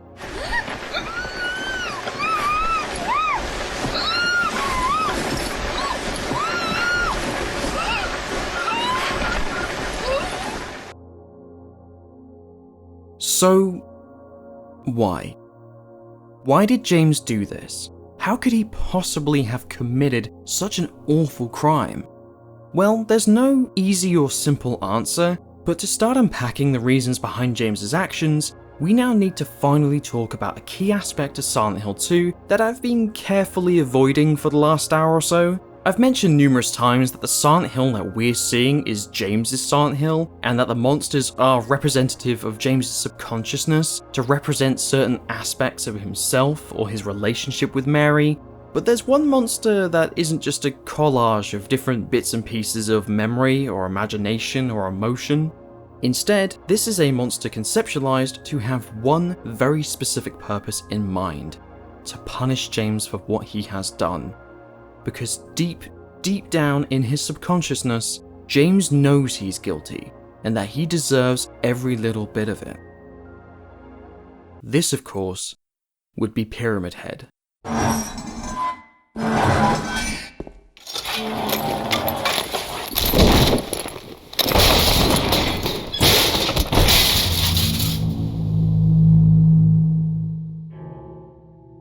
Your first encounter with the Red Pyramid, or Pyramid Head as is commonly referred to within the franchise, is very similar to our first introduction to James. It's extremely subtle. Instead of having him explode out from behind a door or reaching through the bars and grabbing James, Pyramid Head is situated on the opposite side of these bars, and just stands there, staring at you. This moment in the game is fucking horrible, and there's absolutely no explanation for it except to make one fact very clear. Once you enter the room and exit it again to find that Pyramid Head is now no longer standing there, the tension immediately increases because now you know that somewhere within the apartment complex, a towering beast is searching for you. And when James does eventually run into Pyramid Head, it just so happens to be while Pyramid Head is in the process of performing some extremely uncomfortable acts against two mannequins, brutally dehumanizing them even further than the just pairs of legs description of their visual design. Remarkably, James's gunfire through the wardrobe door seems to be enough of an annoyance that Pyramid Head temporarily loses interest and fucks off somewhere else.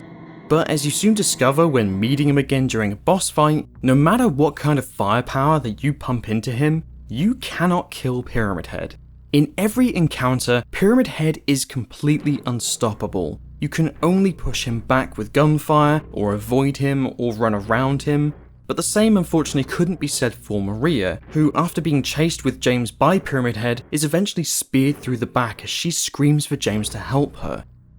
But this isn't the only time this occurs. James finds Maria alive again for the third time right before the end of the game. She's been captured by two Pyramid Heads wielding spears, and he is then forced to watch her being executed. She's taken away from him again, having already been lost twice before.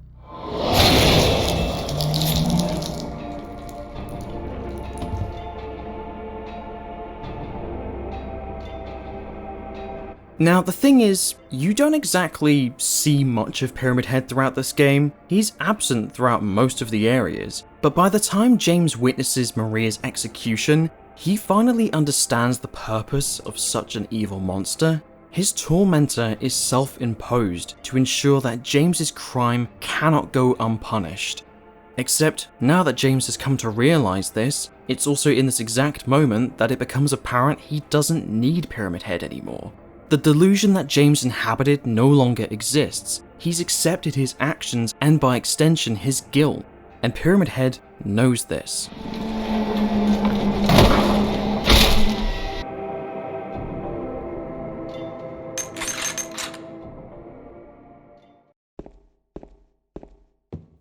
So to ask the same question again, why did James kill Mary?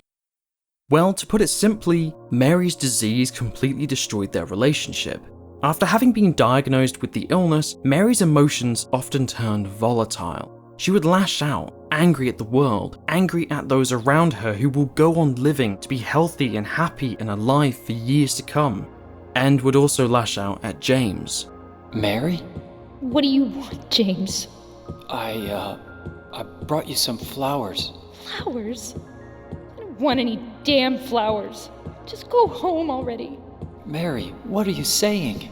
It's important to remember Mary's age here. She's 25 years old at the time of her passing, and now suddenly all of the hopes and dreams shared between herself and her newly found husband have been miserably ripped away. Her emotional reaction is absolutely understandable, and also terribly sad. Unfortunately, James also deals with the situation in an extremely destructive manner. It's hinted throughout the game that James often turned to alcohol as a form of coping mechanism, bitterly blacking out in the face of his wife's impending demise, of which there would be absolutely no cure or even helping her. James has been rendered completely powerless. And so, combined with Mary's volatile emotional instability, it's hinted that James would often avoid visiting Mary while she resided at the hospital, something made clear through Laura's statement that Mary was always waiting for James. And it's also an element to James and Mary's relationship that explains Laura's deep-rooted resentment for him. Mary was scared and alone, suffering physically while also feeling abandoned emotionally by her husband. James! Wait! Please don't go! Stay with me! Eventually, Mary was able to return home to spend her final weeks with James, but by this point the connection between the two of them has already experienced immense strain, and in spite of his best efforts and enduring love for her, James ultimately grew to hate Mary in some ways. and it's very much like she has grown to hate herself.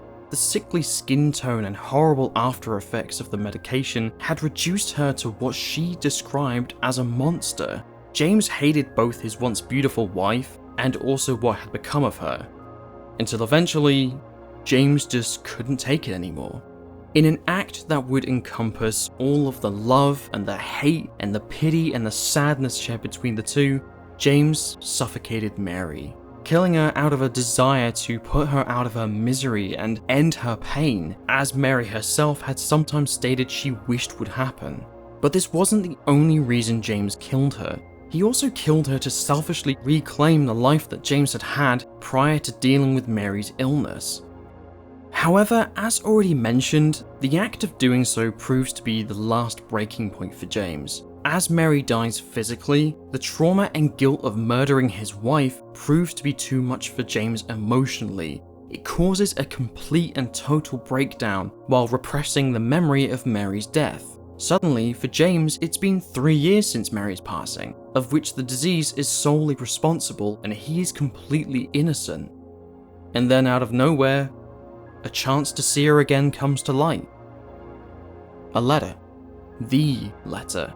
Telling him to come to Silent Hill, the only place that offered Mary any comfort while she lay in the hospital bed, dreaming of one day returning to their special place. James had, after all, promised to take her again someday. Maybe they still could have if her health returned to her enough. But they never did. It never happened. So Mary instead remained alone, dreaming of their special place waiting for James, begging for him to stay on the rare occasion that he should visit her. Please, James. Tell me I'll be okay. Tell me I'm not going to die. Help me. In her final days, Mary was a terrified, traumatized young woman. Ashamed of her temper, yet with all the reason in the world to feel it because in spite of the supposed immortality of youth, she has been forced into facing her mortality head on, in a battle that both James and Mary know she is going to lose. Now, if you've never played this game or seen anything on the story, after such a genuinely horrible twist being dropped on the player at the 11th hour, you're probably wondering, how does this all end? Well, for starters, it's important to remember something fairly crucial in regards to how Silent Hill 2 presents a character such as James, and by extension the awful sin that James has committed.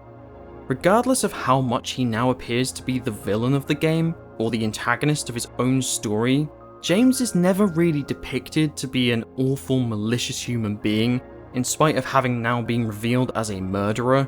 Instead, Silent Hill 2 presents James as a confused, deeply troubled, complicated person, and the revelation of Mary's death having been at the hands of James completely recontextualizes everything within this game. If you go back to the beginning and you replay Silent Hill 2, to now know that James is searching through the town in the hopes of finding the woman he loves, that he unknowingly had only just smothered to death a few days before, yeah, that's pretty fucking creepy. And to make things even more unsettling, it's commonly accepted by this point that Mary's body is actually in the backseat of the very same car that James used to travel to Silent Hill. It is literally sitting there when you pick up the map.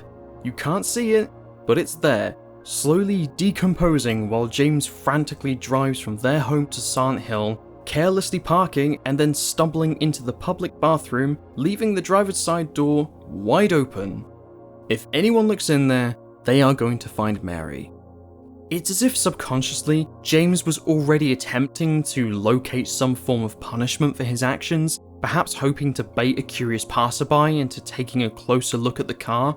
In fact, he still leaves the same car door open after entering Silent Hill. There is never an opportunity for the player to close it. If anyone sees this car, they are going to look into it. So to bring things back to the end of the game again, does James actually suffer the consequences of his actions? And well, it might actually surprise you to know that this depends on you, the player. Depending on how you chose to play through Silent Hill 2, there are a number of different ways that James's final chapter can play out. After the Pyramid Heads kill themselves and James continues on, you'll come across another form of Maria or Mary herself, both wearing Mary's dress. And this is again another representation of James's subconscious manifesting itself, after which you must then defeat her through the final boss battle of the game. But the exact details of the encounter can shift from ending to ending.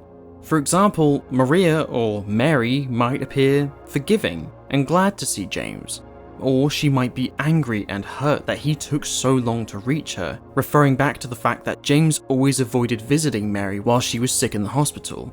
Or she might attempt to provoke James by openly pointing out that he killed Mary. But regardless of what it might be, Mary or Maria will always attack James, and the conflict will always end in James finally putting her out of her misery, the manifestation groaning sadly on the floor. And speaking of manifestations, this is also extremely likely to be the exact cause and origin for every form of Maria. She's not real. She's just another part of James's Silent Hill, thus explaining her alluring appearance, her apparent immortality, and all her continued resurrections after having been killed in such brutal fashions. In traditional Chinese and ancient Greek cultures, butterflies are symbolic representations of immortality, with other cultures also associating them with rebirth, and you might just happen to remember a certain tattoo adorning Maria's midriff. She's very much the example of a life with Mary that James will never ever have. And again, depending on how you choose to play through the game, the ending of the story will reflect this in some way. For example, if the player is more cautious, perhaps less willing to engage in pointless combat and heals more often, they are likely to receive the Leave ending, in which James departs Silent Hill with Laura, apparently fulfilling his wife's dying wish that Laura be adopted into the family. In a lot of ways, this can be seen as the good or the happiest ending, if that can even be considered a thing within this game, considering what James is revealed to be. However, before departing Silent Hill, James is also granted one last meeting with the real Mary, in which he confesses his reasons behind killing her. The truth is, I hated you. I wanted you out of the way. I wanted my life back. James, if that were true, then why do you look so sad? After doing so, she offers him another letter and asks that he go on with his life. And he does, with the possibility of Mary's forgiveness, perhaps now giving James reason to keep on going, and maybe even find some way of forgiving himself. On the other hand, another ending sees James leave with Maria, who once again appears alive and well after having been resurrected once more. And this occurs if the player spends considerable time protecting Maria and repeatedly visits her in the hospital while she suffers from her supposed hangover, a courtesy which you'll remember he didn't offer Mary. And instead of a conversation with the real Mary after the final battle, Maria is the one that delivers Mary's letter to James after meeting him once more at Rosewater Park. However, she also begins to violently cough, foreshadowing that she might just be now starting to suffer from the very same illness as Mary, beginning the cycle all over again.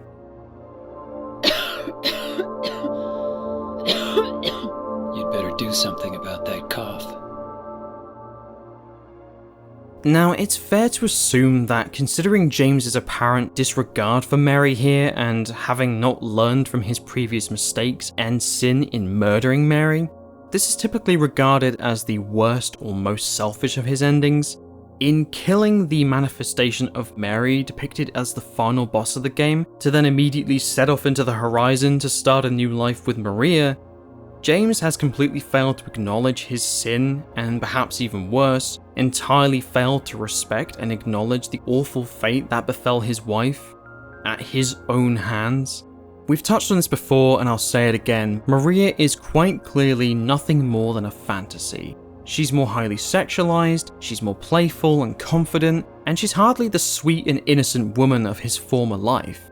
If James got to Silent Hill and instead decided to just move on from Mary without answers and pursued Maria instead, it would be a little different. He'd still be the deluded James Sunderland who believes his wife dead for 3 years after falling prey to an illness, But that opportunity has long since passed James. He now knows the truth. And now, like it or not, sooner or later he's gonna have to face up to that truth. And this is made extremely clear with Maria's coughing. It's just a hangover. And, of course, there's also the final of the 3 main endings, which I've left until last because, as it turns out, this is also the ending now considered to be canonical. After defeating the Maria Mary boss, James is once again granted a final meeting with Mary in which he once again admits the reasons behind killing her. But instead of a more forgiving response, she states that because he murdered her, he is now suffering for it in punishment.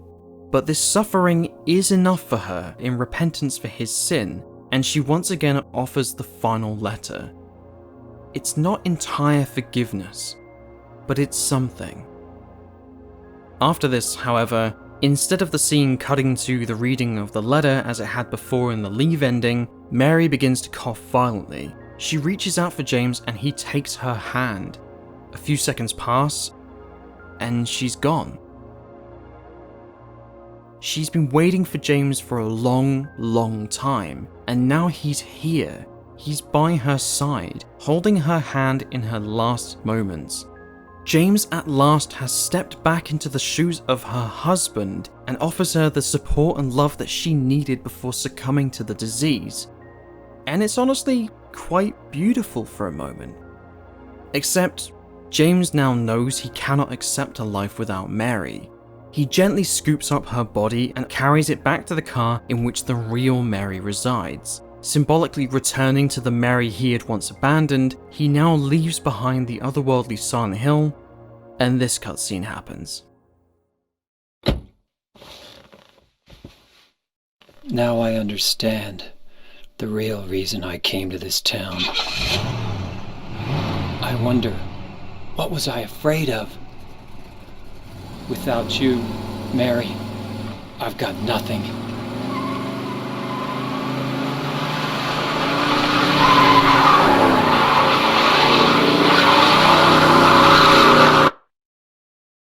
Now we can be together.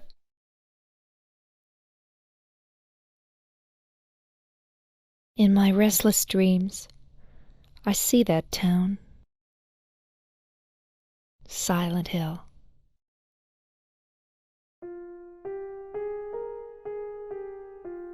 Yeah, that's the generally agreed canonical ending to this game.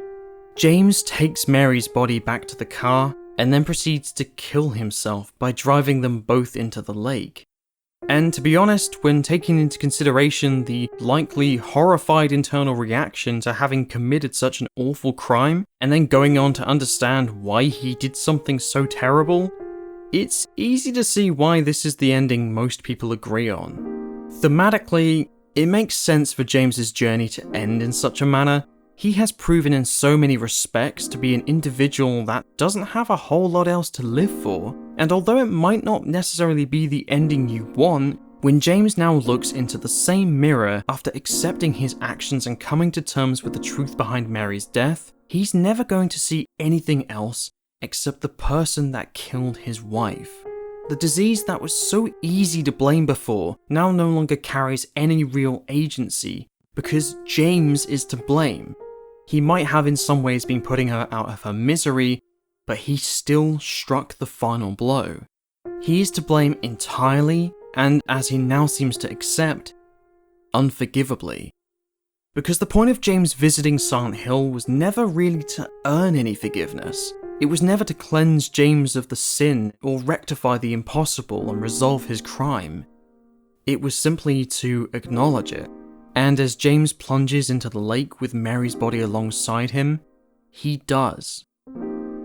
It's a terrible, tragic ending. And yet at the same time, again, quite beautiful. Finally, after everything they've been through, after all of the uncontrollable factors that resulted in such a horrible ending, they can be together.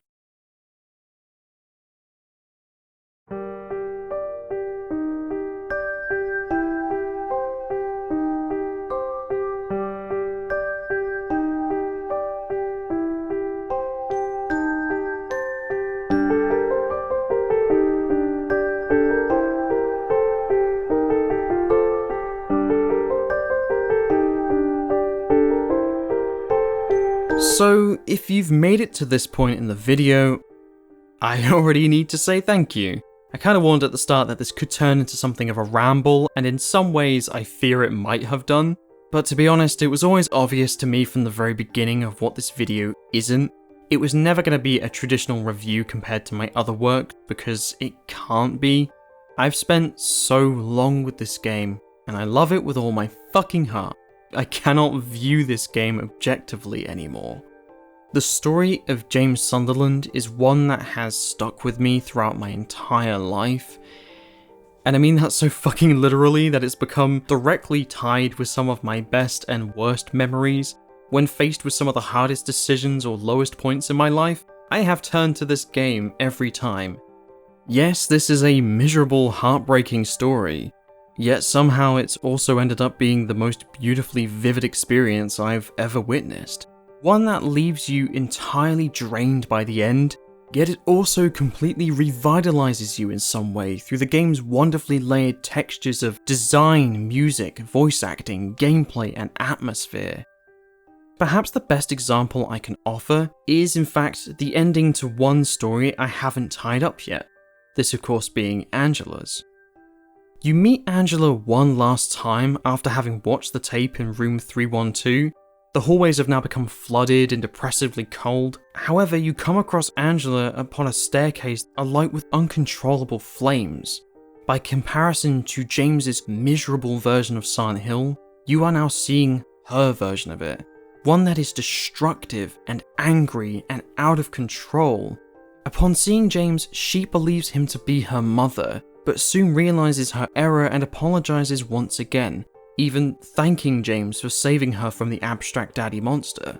Yet she also ponders on the fact that she wishes James hadn't saved her, that she believes she deserved what happened to her, and that even her own mother would tell her the same thing.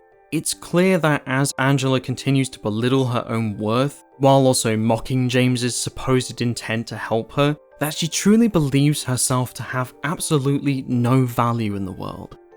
She doesn't care anymore. And with the request that James returns her knife, it's obvious that she intends to leave the world behind, one way or another. She walks away from James after one last exchange, and you never see her again.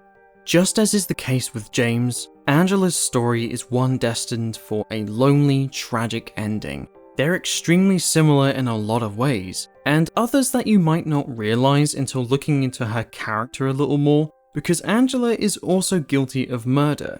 In the game's novelization, it's revealed that not only was Angela the victim of sexual abuse at the hands of her father and brother, she was also driven to the point of killing them, after which she then fled to Silent Hill. Those two corpses hanging on the walls of the burning staircase? Yeah, take a guess at who they're supposed to represent. And even without the novelization, the fate of Angela's father is also hinted at through the bloody scrap of newspaper found on the floor prior to the abstract daddy boss fight. While some of it is blanked out, it details Thomas Orozco's murder after having suffered multiple stab wounds in the neck and torso from a sharp-edged weapon. Say, a knife perhaps? Yeah, this is why the knife is already bloody. Angela killed her father and brother in self-defense because she couldn't take the abuse anymore. It had to end, and the only way out that Angela could see was one that ended things with absolute finality. After the deed was done, she, like James, was called to Silent Hill, and in circumstances extremely similar to James, seems to have arrived in the cemetery with the exact same uncertainty as to how she got there.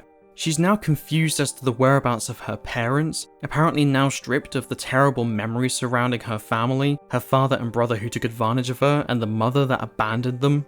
And with nothing else to live for, believing there to be no love left in the world for her, Angela has lost all hope for the future. In the end, the only way out for Angela was to take the same route as those she has murdered.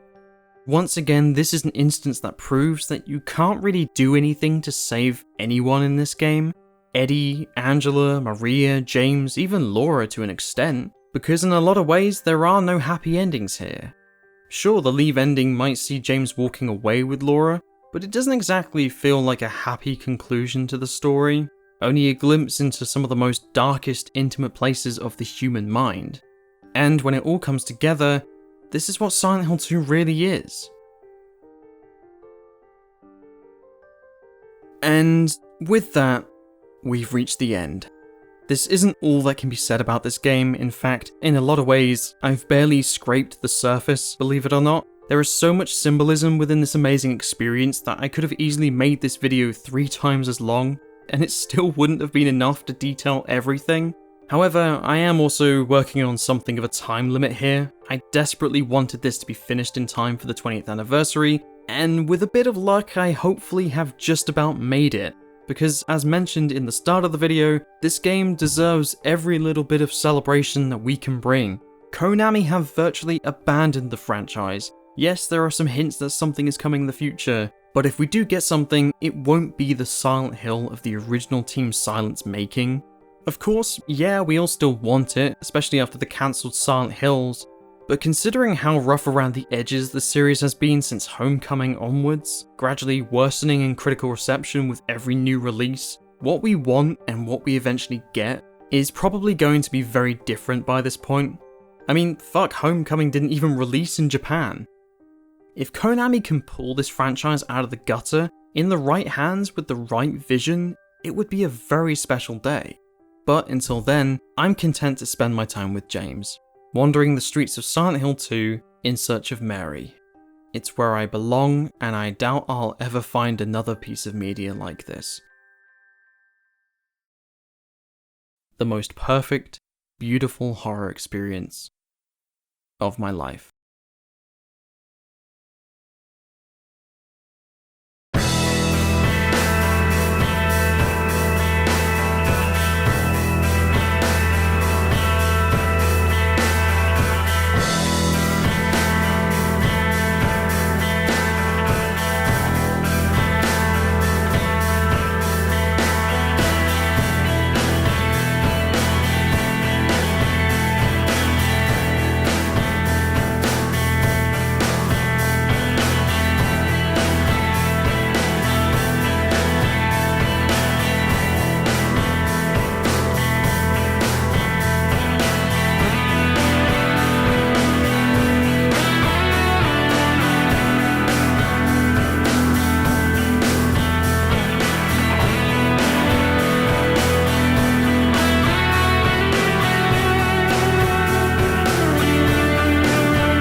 In my restless dreams, I see that town.